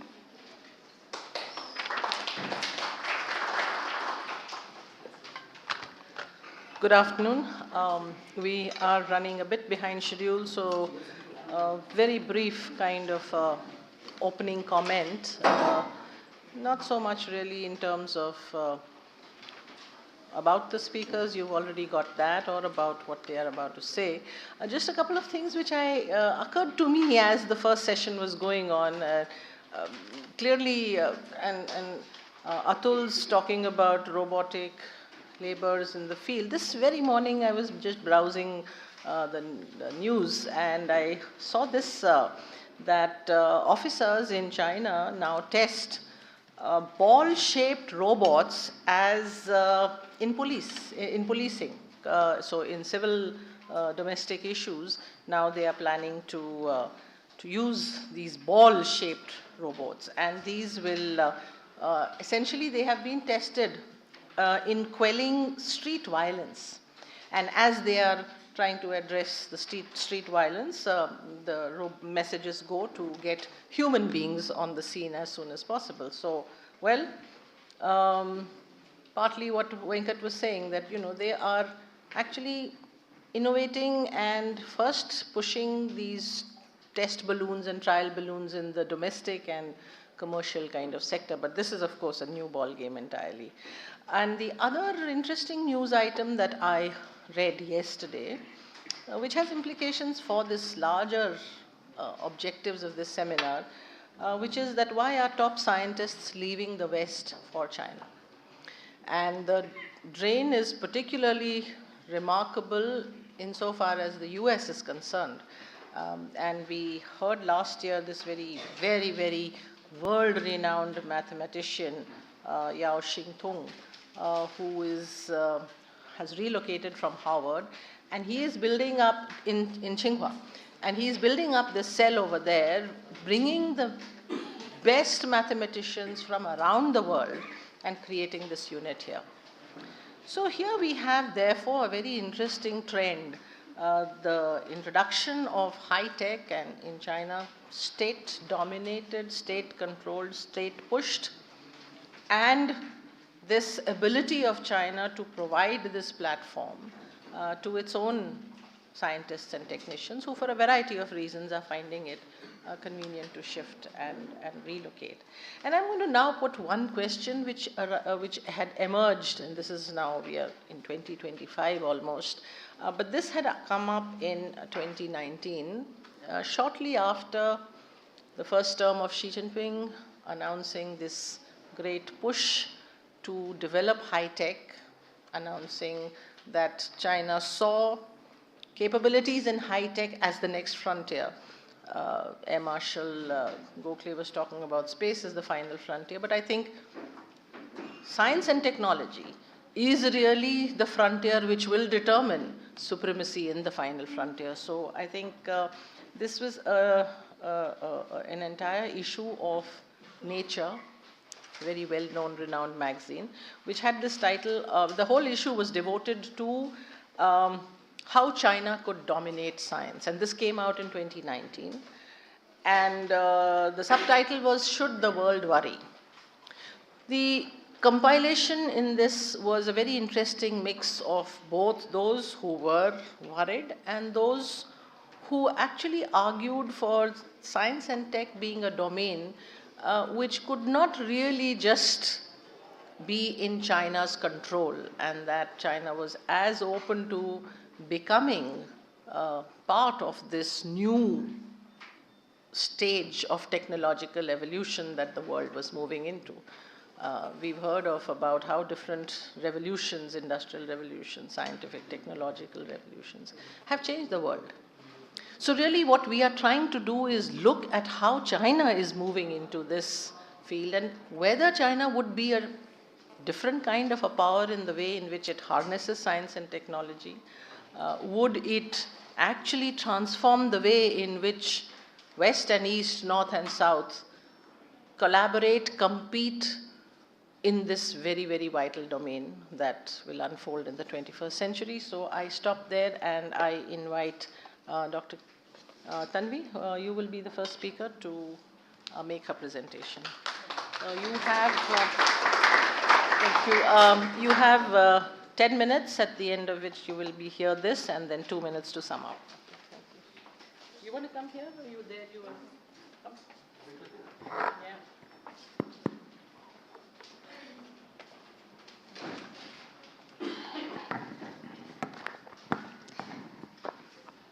Thank you so much, Professor Acharya. I want to start by thanking the 7th India Forum on China, the co-conveners, the Institute of Chinese Studies, Shivnadar University, and MITSOG for giving me the opportunity to speak at this forum. In terms of my own research, I look at China's nuclear weapons program, mainly from the prism of the nuclear politics of the Asia-Pacific region. So in that context, I'm going to speak on China's nuclear weapons buildup and its technological and geopolitical drivers. So ever since China tested its nuclear device in 1964, it has maintained an active nuclear weapons force in that it has actively and gradually over years expanded and modernized its nuclear systems, its missile systems, which it calls as its strategic forces. The Chinese have progressed from a 20 kiloton atomic bomb in 1964 to a hydrogen bomb in 1967 to a whole array of missile delivery systems, from your short-range missiles to medium-range, intermediate range, to long-range and even intercontinental range ballistic missiles of hundreds of thousands, of tens of thousands of kilometers of range. For instance, the DF-15 intercontinental ballistic missile is one of the most versatile missile that China has, and it has almost 3 variants, which is the DF-5A, B, and C. Currently, China has about 6 SSBMs, which is the nuclear-powered submarines in its arsenal. And these submarines deploy 2 kinds of submarine-launched ballistic missiles, the JL-2 and JL-3. So China has been modernizing and expanding its nuclear force to develop missiles across different platforms, like its land-based missiles, its sea-based missiles, its air-launched missiles, which is essentially called a triad when it comes to nuclear forces. It has also developed technologies like multiple independently targetable re-entry vehicles, MIRVs, which is essentially a technology in which you can fit a single missile with multiple nuclear warheads, and they go and they launch missiles in different trajectories. The DF-41, which is a large ICBM of the Chinese, which they showcased at the 2019 National Day Parade, has a range of about 12,000 kilometers and is capable of carrying about 10 nuclear warheads at the same time. So China is essentially building, all platforms, an integrated missile defense system. They have counter-missile defense systems, anti-satellite systems, land attack cruise missiles, and are also developing what is called as the hypersonic glide vehicles. This is essentially a technology in which a warhead is fitted on a ballistic missile. It glides and maneuvers at a hypersonic speed, essentially changing trajectories and evading a missile defense system. This trajectory of China's nuclear buildup is not really very unusual. Most nuclear weapon states aspire to build a nuclear force which has a secure second strike capability, which is the ability to take a nuclear weapon strike and then retaliate with your own nuclear weapons, and to build a survivable nuclear force. And the Chinese also want to build a nuclear force which is survivable and credible in terms of its nuclear deterrence. But what has been more concerning in terms of the Chinese nuclear expansion is the exponential pace at which the Chinese nuclear forces have grown over the last 10 years, and especially since 2019-2020.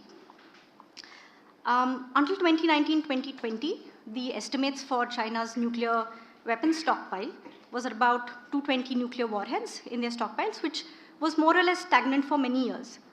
But then in 2024, the Bulletin of Atomic Scientists and the Federation of American Scientists, which are two agencies which study and assess and produce reports on the nuclear forces around the world, came up with a report saying that the Chinese nuclear warheads had increased to 440 in 2024, which means it had doubled only in 4 years. And this assessment goes on to say that if this trajectory continues, then by 2035, we could see a Chinese nuclear weapons arsenal of about 800 to 1,000 nuclear warheads, which is almost quadrupling or 4 times the number of warheads which they have currently. So this is enough to raise alarm bells across many other countries, and especially for China's strategic competitor like the United States. Now, this rapid expansion of its nuclear forces seems to also break away from a traditional Chinese nuclear policy of maintaining a small nuclear arsenal with a no first use policy. And in 1996, China had announced that it would stop its nuclear testing program. So what really explains this Chinese nuclear weapons buildup?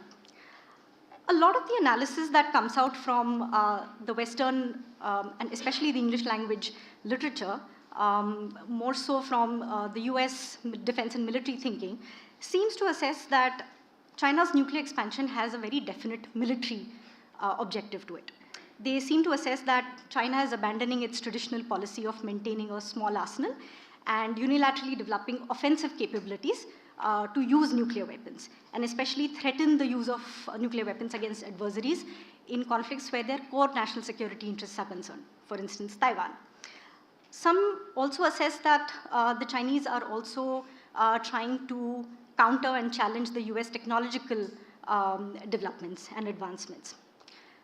But Chinese experts, and especially non-Chinese experts who have a close eye on China's military and defense programs, have a very different assessment of this. They believe that the Chinese modernization and expansion of its nuclear forces does not significantly indicate. Am I audible?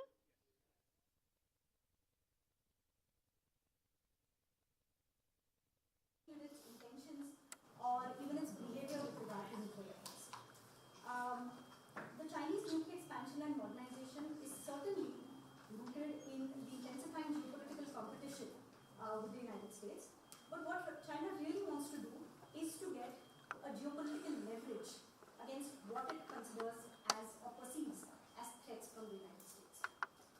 So it's very difficult to get your hands on the operational doctrines of China, as is the case with countries like India.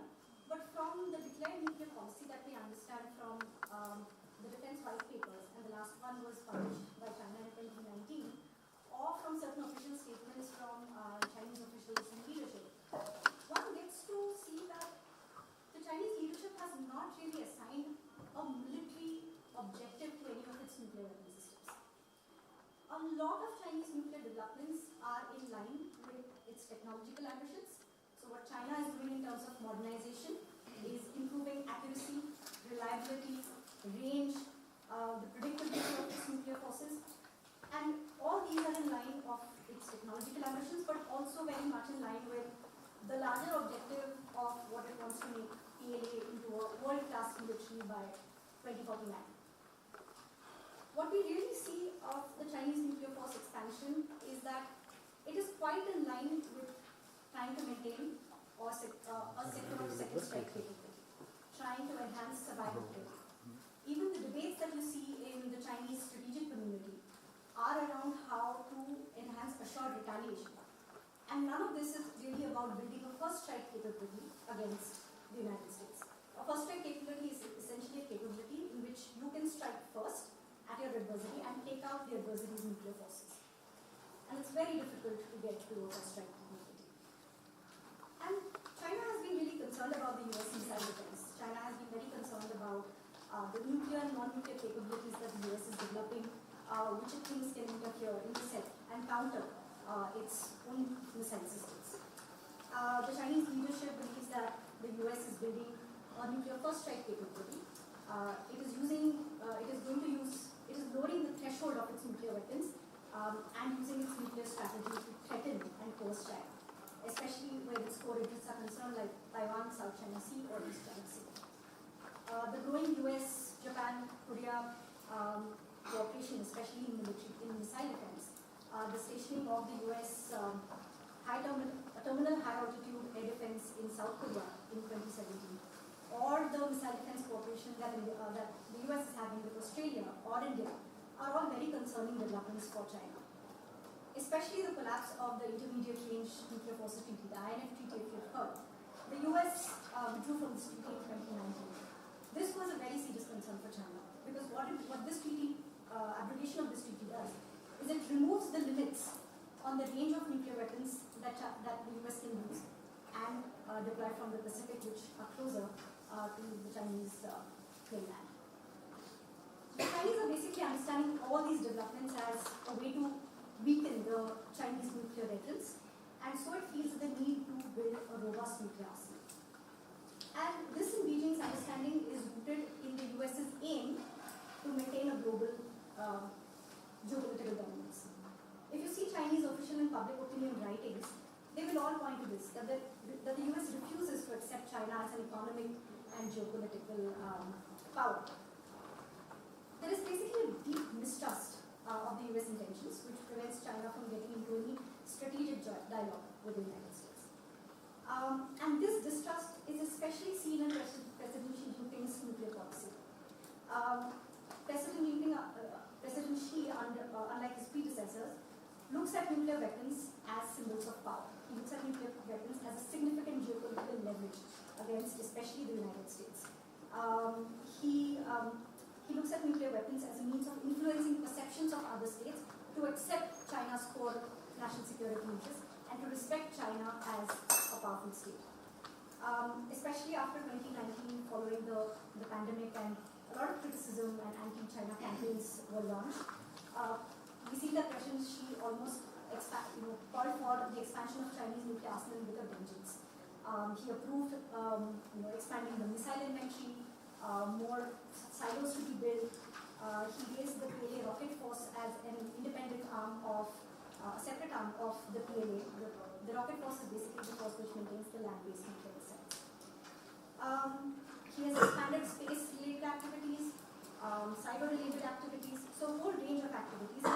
This really shows distrust in the US, which also comes from the Chinese understanding that the US has hegemonic arrogance and has illegitimate US interference in China's core national security interests. So what I'll do is I'll only conclude with a very significant incident that has happened very recently. In September this year, the Chinese PLA rocket force tested an ICBM, which went deep into the Pacific Ocean, about 11,800 kilometers. And this was most likely a nuclear-capable missile. The timing and the intention of this test has been very interesting. For the first time since 1980s, the Chinese have tested such kind of a missile into the Pacific Ocean. All other tests have been within its territory. Interestingly, this shows a changing pattern in how the rocket force is testing its nuclear-capable missiles, but also shows how the Pacific is now increasingly a ground for geopolitical contestation between the two countries. This test came almost 4 days after the quadrilateral security dialogue, the Quad dialogue. It came right after the US and Chinese military leaderships had met, so there was a strong signaling against the US. But it also shows that there is a domestic signaling that the Chinese are trying to do in terms of their nuclear modernization program. We've seen over the past 2 years that a lot of reshuffling has happened in the PLA rocket force leadership. 2 commanders have been dismissed over the last 2 years. The PLA-RF has come under heavy investigation for several irregularities. So this test was also a signaling to its own domestic constituencies to keep faith in the PLA rocket force leadership and the nuclear command and control. Just to conclude, are we going to see a further expansion of Chinese nuclear forces? Yes, we are, but it's important to understand where this expansion is coming from. It's coming from a sense of vulnerability of the Chinese to the US developments, and it's also coming from their own technological ambitions. Thank you.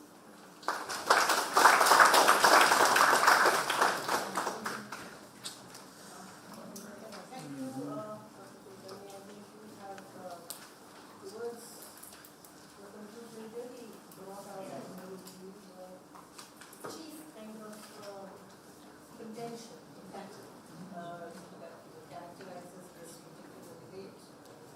Start with mistrust. That fuels its own cycle of suspicions and then counter suspicions, and so it goes on.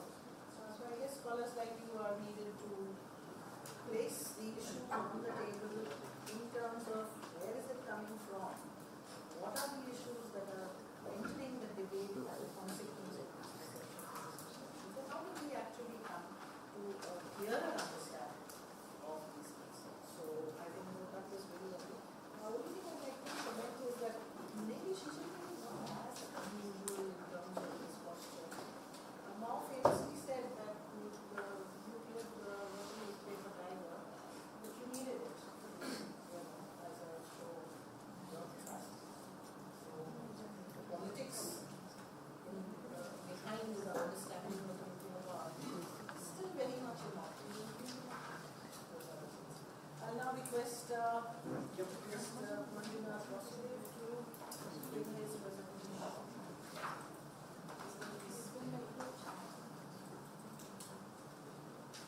Good afternoon, everyone.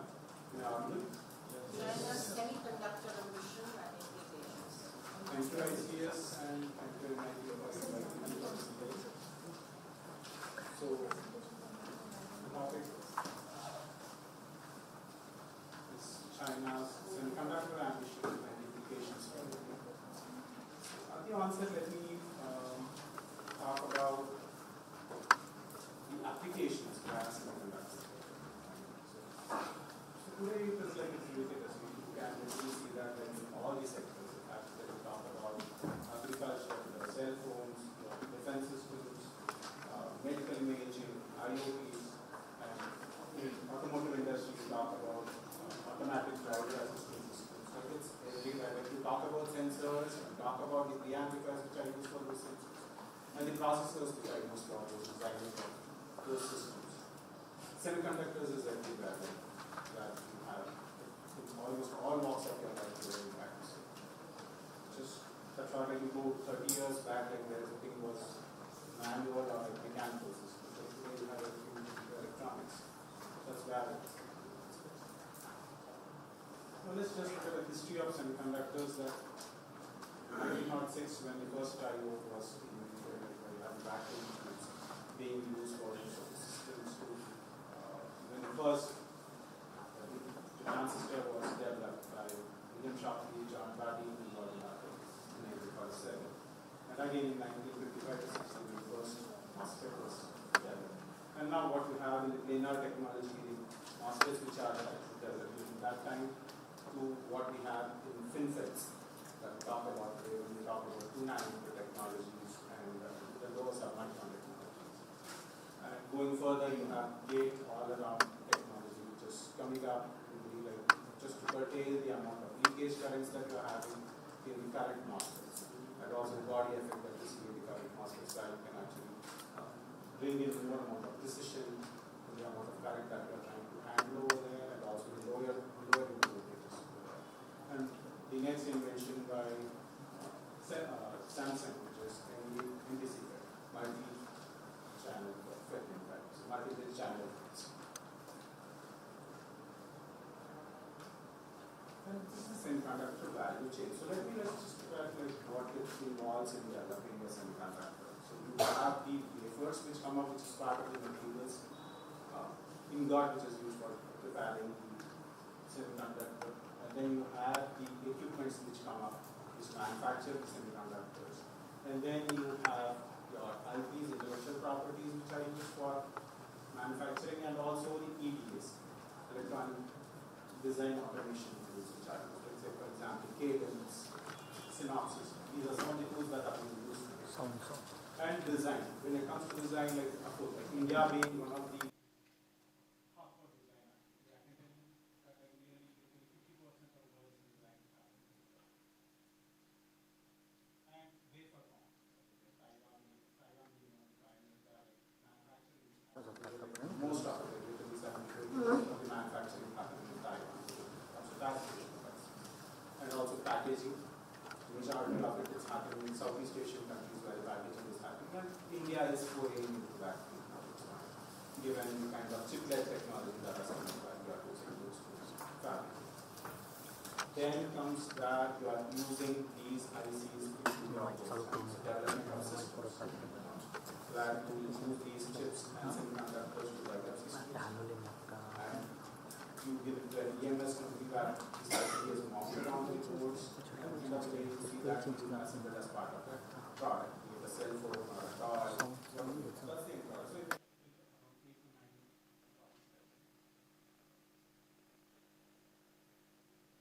So now let's look at where China is. So China is the largest consumer of accounting for more than 50% of consumption of semiconductors. And the irony is like more than 80% of it is still being imported. They are catching up with us. Even US, what US is having on market. So let us just look at the sequence of events like when it comes to semiconductor growth in China. So just let me look back from like so 1956 when China produced its first chips. That's where it started. Semiconductor started early 1956, and in 1965 it created its first human prototype.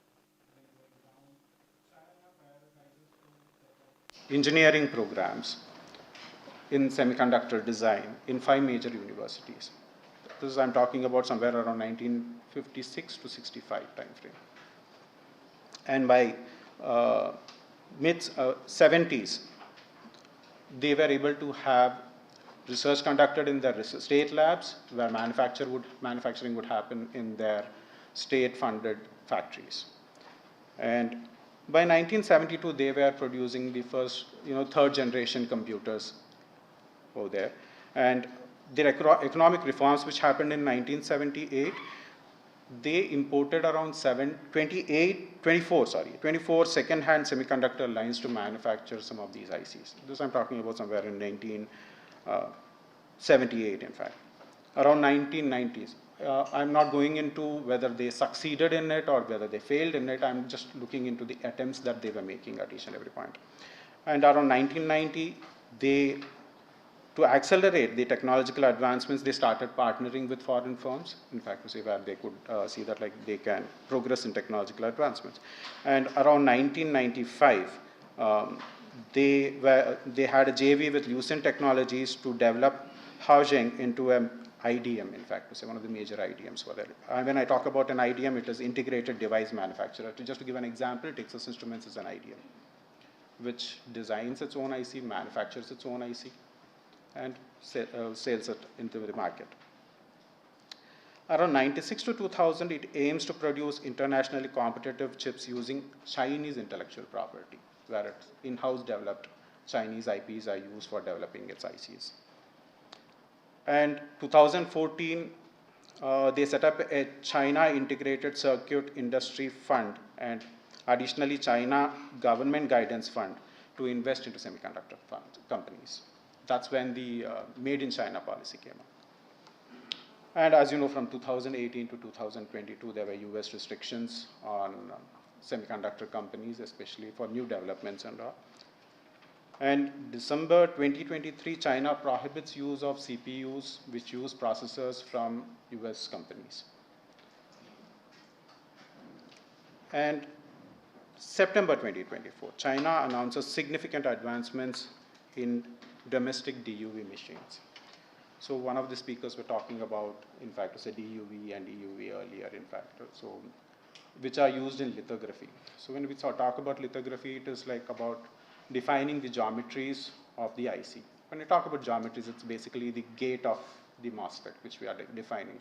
As we try to make it much smaller and smaller, it will have many issues cropping up when it comes to specifically looking at the exact aspects of the device. So when EUV is not available and they have to use only DUV technology, which is used up to 22 nanometers currently outside, and EUV is used for submicron technologies, what you will have to do is like multi-pattern it, and also you'll have to do a lot of research on the materials which are used for etching and all. So it's a long drawn process which it involves. In fact, to say a little, it's a costly process also, but given the kind of sanctions they have on their companies, they are restrained to go ahead with such kind of stuff.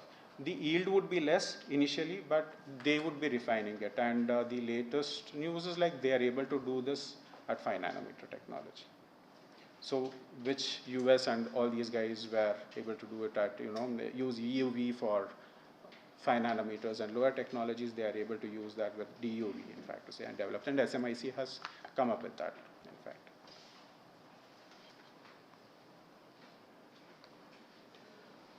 This is what it actually caught my sight, in fact, to say, when I actually read the policy. I have just taken a snapshot of that, and I have put it over here. Probably, I will just generate that, like, However, China is still in the process of industrialization, and there is still a major gap compared with advanced countries. The manufacturing industry is large but not strong. The capacity for independent innovation is weak, and key and core technologies and high-end equipment are highly dependent on foreign countries. The manufacturing innovation system with enterprises are, as the mainstay, is not perfect. Product quality is not high, and there is a lack of world-renowned brands. The efficiency of resource and energy utilization is low, and the problem of environmental pollution is more pronounced.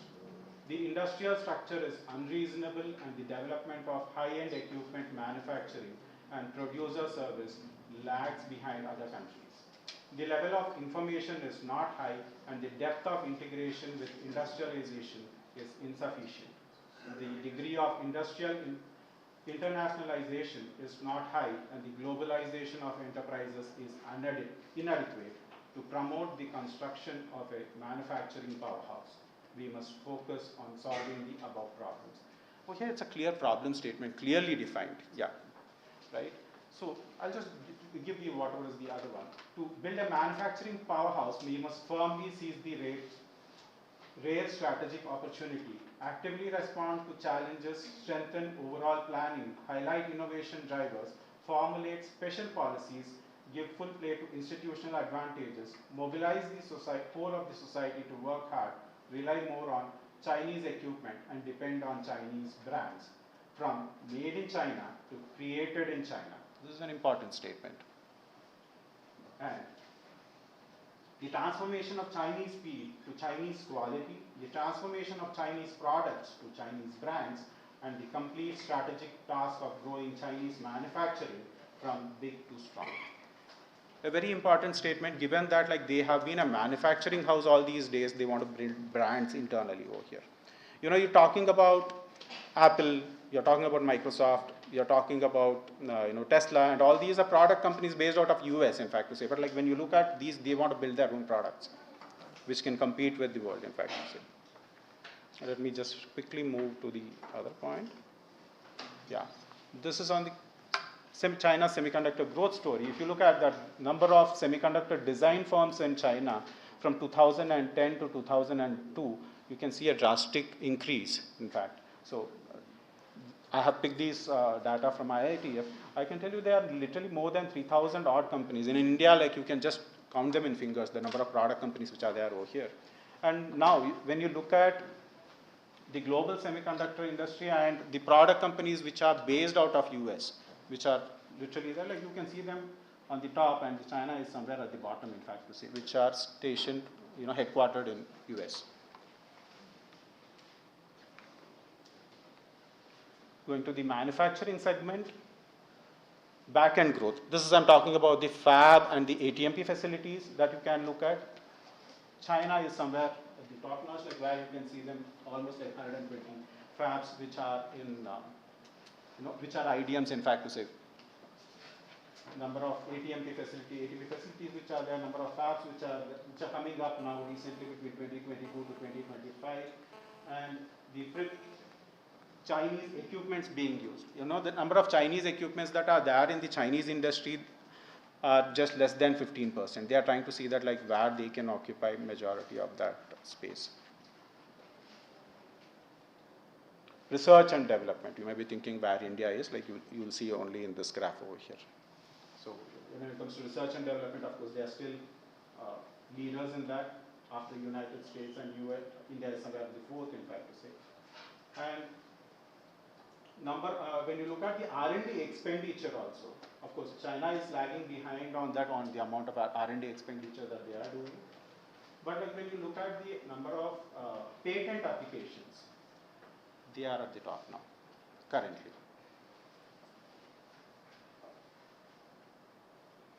State subsidies.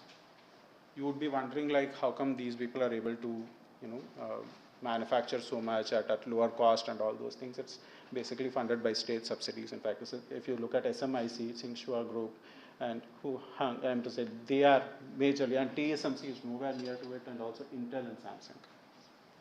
The amount of state subsidies that they are receiving from the government. Thank you. But like, let me closing note on the conclusion, right? I would just take 30 seconds. I was just brief you about my own experience when it comes to the implications. So me being from the semiconductor industry, having my own company, which is a fabless semiconductor IC company, which is into power management ICs, way back in 2015 and 16, when the central government came up with this Ujala scheme, replacing all these incandescent and as well as the CFL tubes and all those things with LED lamps, central government came up with a tender, and EESL was the body which was awarded with it and which was supposed to replace all these things. Like, it was a huge volume. And most of the OEMs in India were looking at like where they could actually reduce the cost and bring it at a cheaper price where they can win the bids over there. So that's when some of the fabs based out of China, who were IGBT fabs, entered the scene, and they actually picked some IPs from Taiwan for the control sections, some MOSFETs, stitched it onto a normal PCB and pushed it into the Indian market at 3 cents. We were standing somewhere at 8 cents per IC. That was my cost price. Their sale price was 3 cents. So when India came up with this program, they didn't look into the implications of what it would mean for the MSME sector over here. Literally, many more than, if I have to tell you, most of the MSMEs shut down at that point of time. And I had to shut down one of my testing units at that point of time. We were not able to deal with it. Within a span of 3 months, the BOM price of an LED bulb, just fell from 600 rupees to 40 rupees. Most of the bill of materials and whatever you had became redundant within a period of 3 months. That's an implication of what you can actually see. Right? Thank you. Thank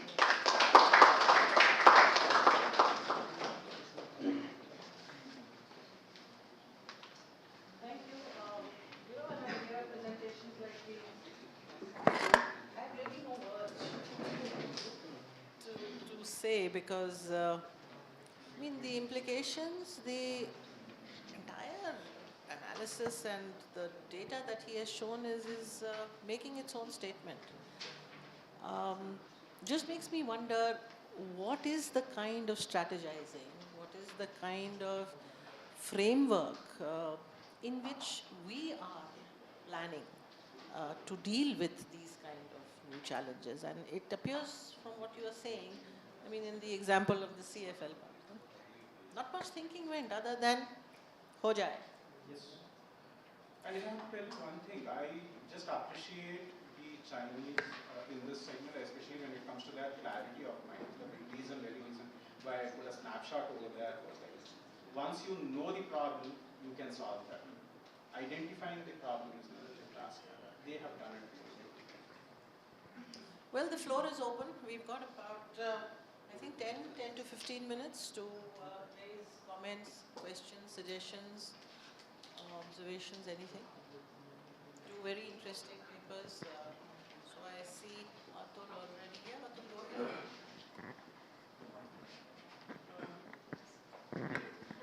What is China's stand on LFU? Like, we have been hearing that there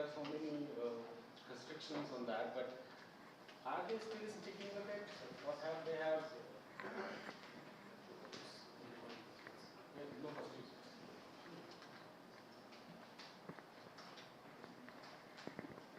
We'll take 2 or 3 questions and then have them addressed. Yes, please. Aida. Huh? Oh, you have to. He has to repeat it. Okay, please repeat it and speak on the top of the mic because that's where the amplification occurs. Thank you. What is China's stand on NFU? I mean, there has been so many speculations that they are in the process of chunking it, and there are also too many conditions imposed on the NFU process. Now, out of 9 nuclear powers, only 2 are adhering to this policy, we and Chinese. So how they look at it? Can you please explain? Could you just identify yourself? It would be nice to know.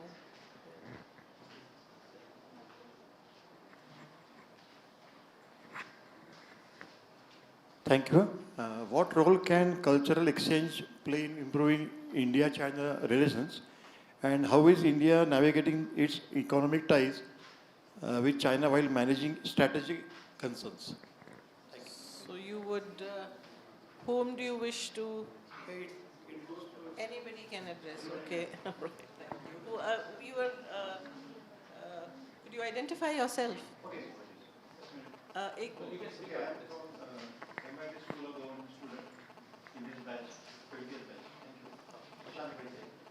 Shan, thank you very much.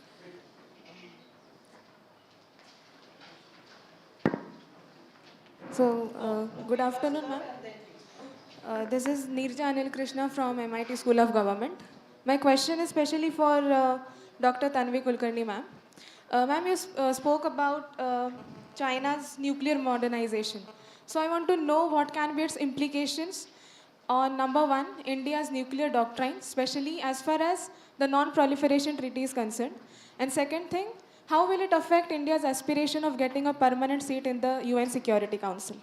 Thank you.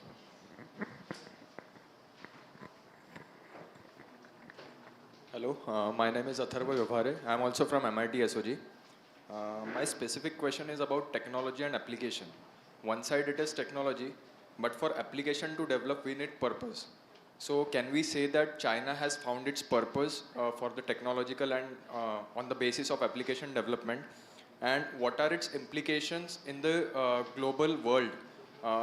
Because they are more on the side of building disruptive applications. What's your take on it? Thank you. Okay. I think we'll take those 3 questions. So can we go first? So, thank you. I'll take the question on NFU and perhaps the question that was directed directly at me on implications for India's nuclear doctrine for the NPT and for the UNSC permanent seat. And I'll probably defer the question for technology to my co-panelist. As far as we know from the Chinese declared policy, it still has its no first use policy. The last Chinese defense white paper was in 2019. After that, there has been no defense white paper published, but that still consistently says NFU. Statements from Chinese officials thereafter have also sort of alluded that the NFU policy still exists on paper. The no first use policy of nuclear weapons is always a conditional policy. That's the case with India as well. India also has a conditional NFU, and so is the case with China. As far as on-ground developments take place, for instance, the moment you have developed your sea-based deterrent fleet, there are questions on the NFU. So, as is the case with India as well, that what happens when you develop your nuclear submarines and your SLBNs? What happens to your NFU policy? But, I mean, to be honest, in terms of NFU, it's really a matter of what goes by the word. So India and China both profess an NFU, and I think in terms of just the nuclear threat perception, we are quite content that neither will use nuclear weapons first against each other. what are the implications for China's nuclear modernization on India's nuclear doctrine? I don't see any significant implications. And I don't think that there should be any significant implications for China. Like I said, a lot of the Chinese nuclear modernization expansion comes from how it perceives threats from the US. The Chinese are also closely watching what's going on in terms of the Russian nuclear behavior in Eastern Europe, in Ukraine, and how NATO is reacting to it. There is always a trickle-down effect. For instance, India's nuclear weapons planning has a lot to do with what can China threaten. So yes, there will be an impact in how we think about the China threat. But as far as our nuclear doctrine is concerned, we are very sure that it's about assured retaliation. It doesn't matter whether China has 300 warheads or 800 warheads. Ultimately, one warhead is enough, right? What we need is the capability to absorb that strike and retaliate. So just as China, India also maintains that it wants a secure second strike capability, it wants a survivable force. Our nuclear trajectory definitely is also being modernized and expanded, but I don't see any significant change in India's nuclear doctrine per se. On the NPT, India is not a member of the NPT. China is a signatory to the NPT as a nuclear weapons state. The NPT definitely is in trouble. There's a lot of contestation between how the Russians and the Chinese think and how the West thinks. But again, China has had its history of nuclear proliferation in the past, but currently it doesn't really affect what's going on at the NPT and the politics there. The UNSC permanent seat, the permanent members of the UNSC are definitely the 5 nuclear weapons powers, but over the years there has been a lot of contest about whether countries like France or even the UK should remain permanent, and there should be an expansion of the UNSC to include more economic and other technological powers.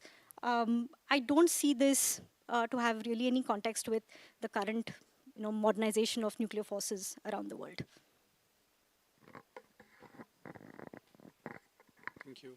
Thank you, Tanvi. Coming to your question about identifying the purpose where the applications would get into for ICs, and right? Specifically speaking, when in comparison with China, India has been a design house, and when it comes to deriving the specifications of a product, we are still lagging behind, if I have to tell you.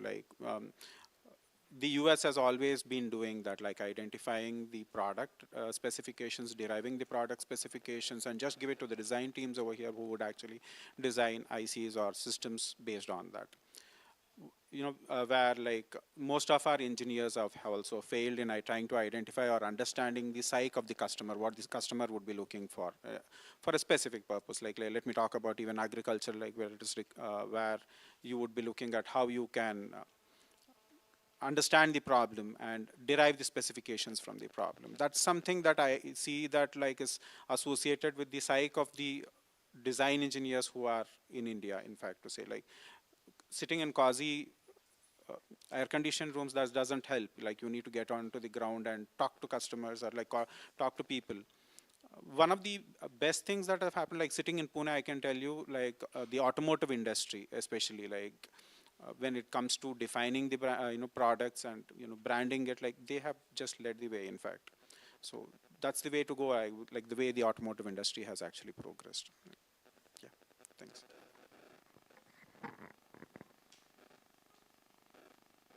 Any more questions? Yes, one, and then Jabin. Yes, go ahead.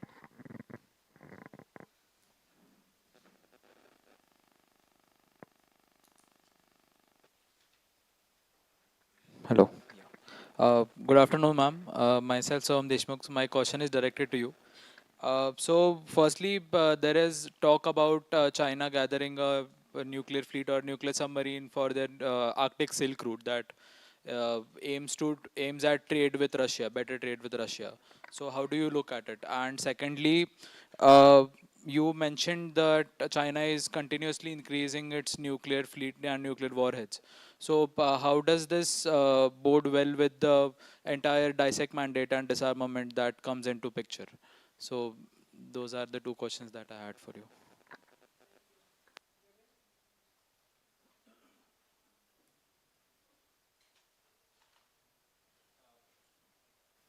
Yeah, thank you. Sanvi, to sort of continue with the India angle, one of the things that you pointed out that the Chinese were doing, and you were very clear that it was not about a first strike capability, but they were simply improving their accuracy of their delivery systems, etc. So, uh, what is your assessment of the state of India's own deterrence capabilities? I mean, it's a big, broad question, but I mean, our biggest challenge is obviously China. So, what is the state of affairs there, perhaps? To Manjunath, uh, I mean, the CFL example you gave, and you just mentioned the automobile sector, and that the automobile sector has taken a lead. But the automobile sector is not one that is really dependent on subsidies as a policy, in India. It has managed to sort of go forward despite the lack of government intervention, right? So, how is it that certain sectors, I mean, this is a sort of a broad question again, but from a policy point of view, it's interesting to figure out why is it that certain sectors are able to move forward despite lack of government support. Um and I suppose related to that is what is your assessment of this production linked incentive scheme uh, for semiconductors and now a whole bunch of maybe 10 sectors? I mean, as a member of this Bharat Semiconductor Society, what is your sense of the government's receptivity to, as you mentioned, uh, problems from the field, problems out of the semiconductor, I mean, the air conditioned rooms, as you mentioned? Thank you. Of you again, and then one here. So you already asked one, we'll come to you after this one. Yes.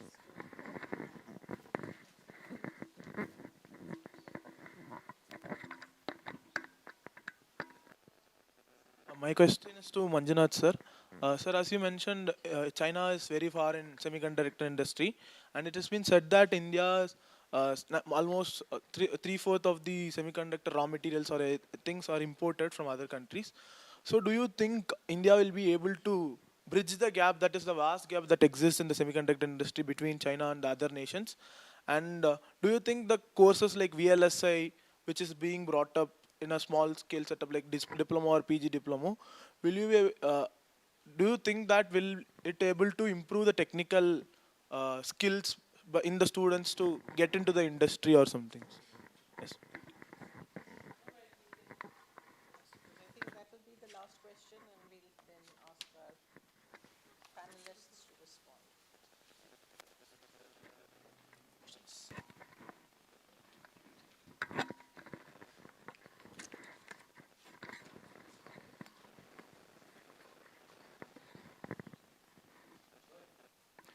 Sir, being from the field of politics, I wanted to ask a specific question is that semiconductor industry is still in a nascent stage. So what policy changes do you think are required from the side of the government? Okay, thank you. Any questions from the women students here to restore some gender balance, or?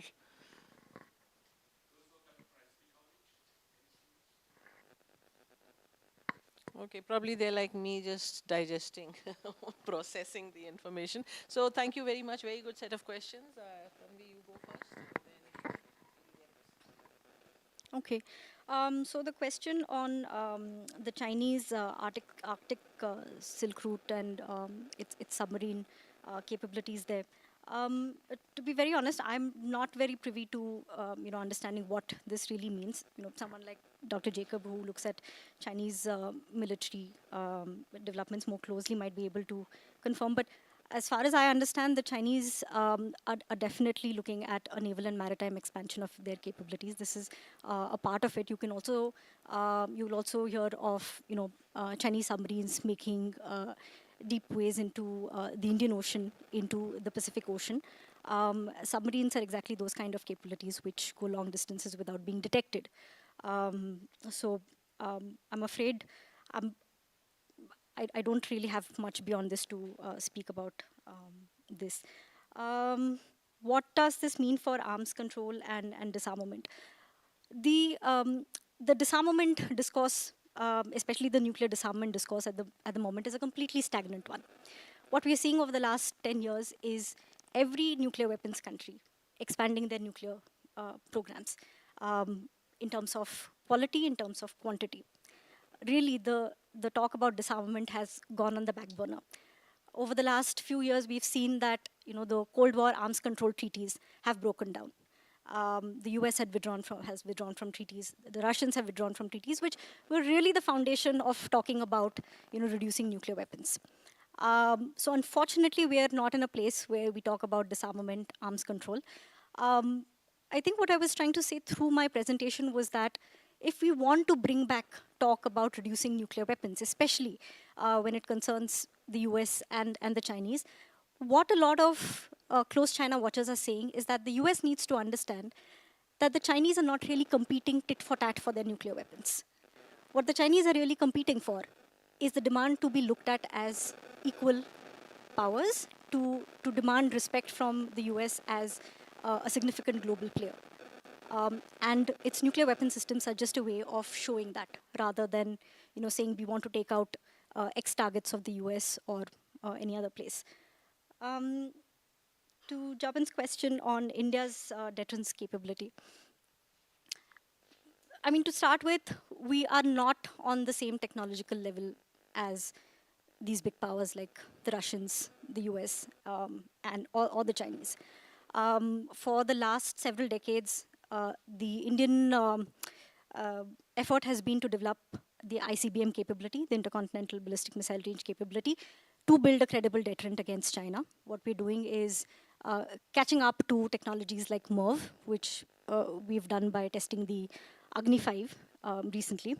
So there is definitely a technological progression taking place, but really not at the level of where the Chinese and the Americans are playing in terms of mixing your conventional and nuclear technologies, or building thinking of building space-based deterrence systems. And that's more or less, I think, the Indian strategic thinkers are okay with this, because we are developing according to our threat assessments. We're not really developing our deterrent technology to play a nuclear arms race with any of these countries. And of course, for India, the constant irritant is Pakistan. So on one hand, while countries like China can still not develop their SRBM, their short-range missiles with nuclear capabilities, we still have to concentrate on our short-range nuclear missiles, for instance, because the Pakistan irritant is always there. I think I'll just stop at that. Thank you. Coming to the question on other industries, how are they able to fare well despite they not being not receiving some of the subsidies and all? Putting it across, like if I have to tell you, like automotive sector was one, and software obviously received the late 90s and all, like income tax rebates and all. There was some government support at that point of time. Automotive at least like grew in the later part of 2000s, in fact, to say, in India, with some government support, not as much as what you are seeing in for semiconductor today. We were made to believe, I mean to say, like around 2005 or supposedly during Atal Bihari Vajpayee's time, like there was a talk about setting up Fab City and all in Hyderabad, but that was just shut, in fact, to say, abruptly once Manmohan Singh's government came. Like the government's decision, it was government's decisions, and it was not part of their agenda, in fact, to say.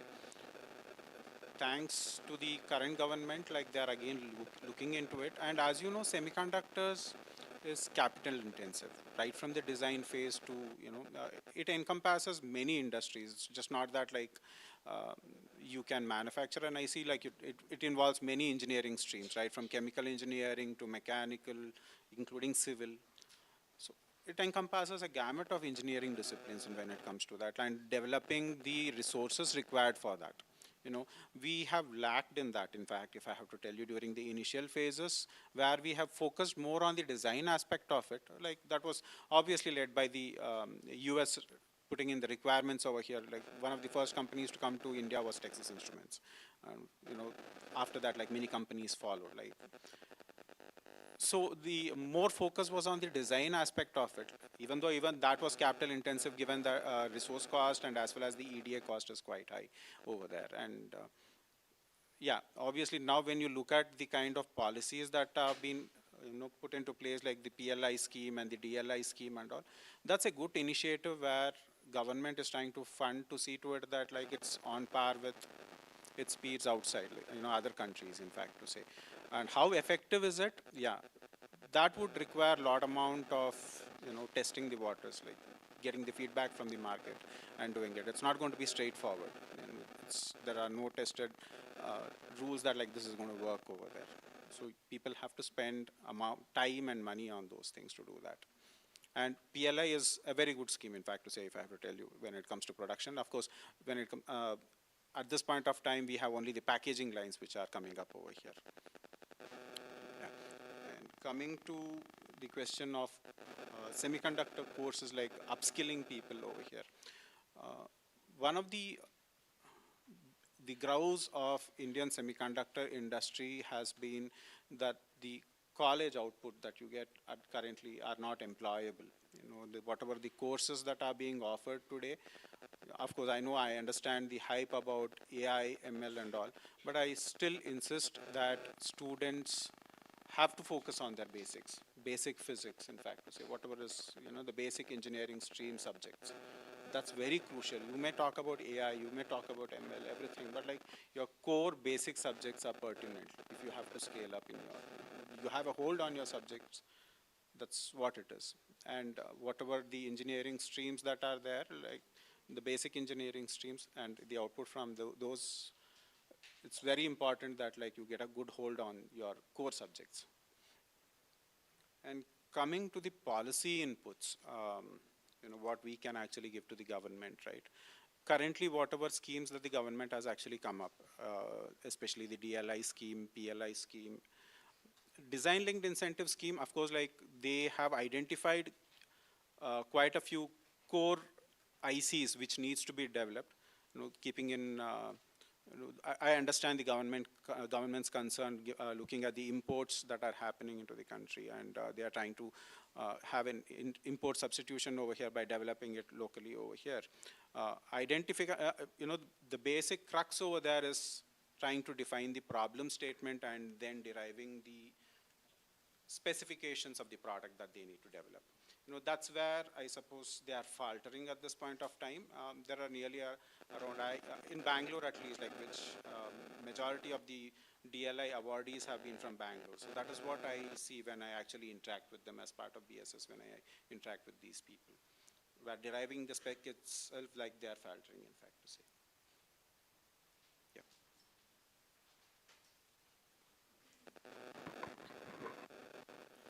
Thank you. The questions indicate the excellence of the two presenters in generating questions, ideas, and providing a lot of information out here on two very critical themes. And so my thankfulness to both the presenters. I think, Sean, your question about culture, I just conclude by not directly addressing what you really raised, but asking myself whether culture is a factor in understanding how these two countries are going divergently towards roughly the same kind of goals. I've also read the Make in India set of papers and documents. I've not yet come across anything as self-critical, as self-reflexive as the Made in China 25 document was, that you actually put the magnifying glass on your weaknesses, your weak spots, your limitations, and see how to address them. It's all about doing this, doing that, reaching here, reaching there, but how and why is missing. So is this a cultural factor, that this ability to be self-critical, to be able to switch your policies when you find that they are not really reaching the same goals, ability to be flexible in your different dimensions of decision making. Are these factors which are because of culture? also what we had the last session conclusion that, as Atul said, do we actually think about these things, and are we going to learn anything from what's happening around us? Because this is really going to be one of the most critical arenas which will show how we evolve as a 21st century power. So thank you both very much for some very interesting reflections and ideas, and thank you all for the great set of questions, and on to lunch, I guess. Thank you.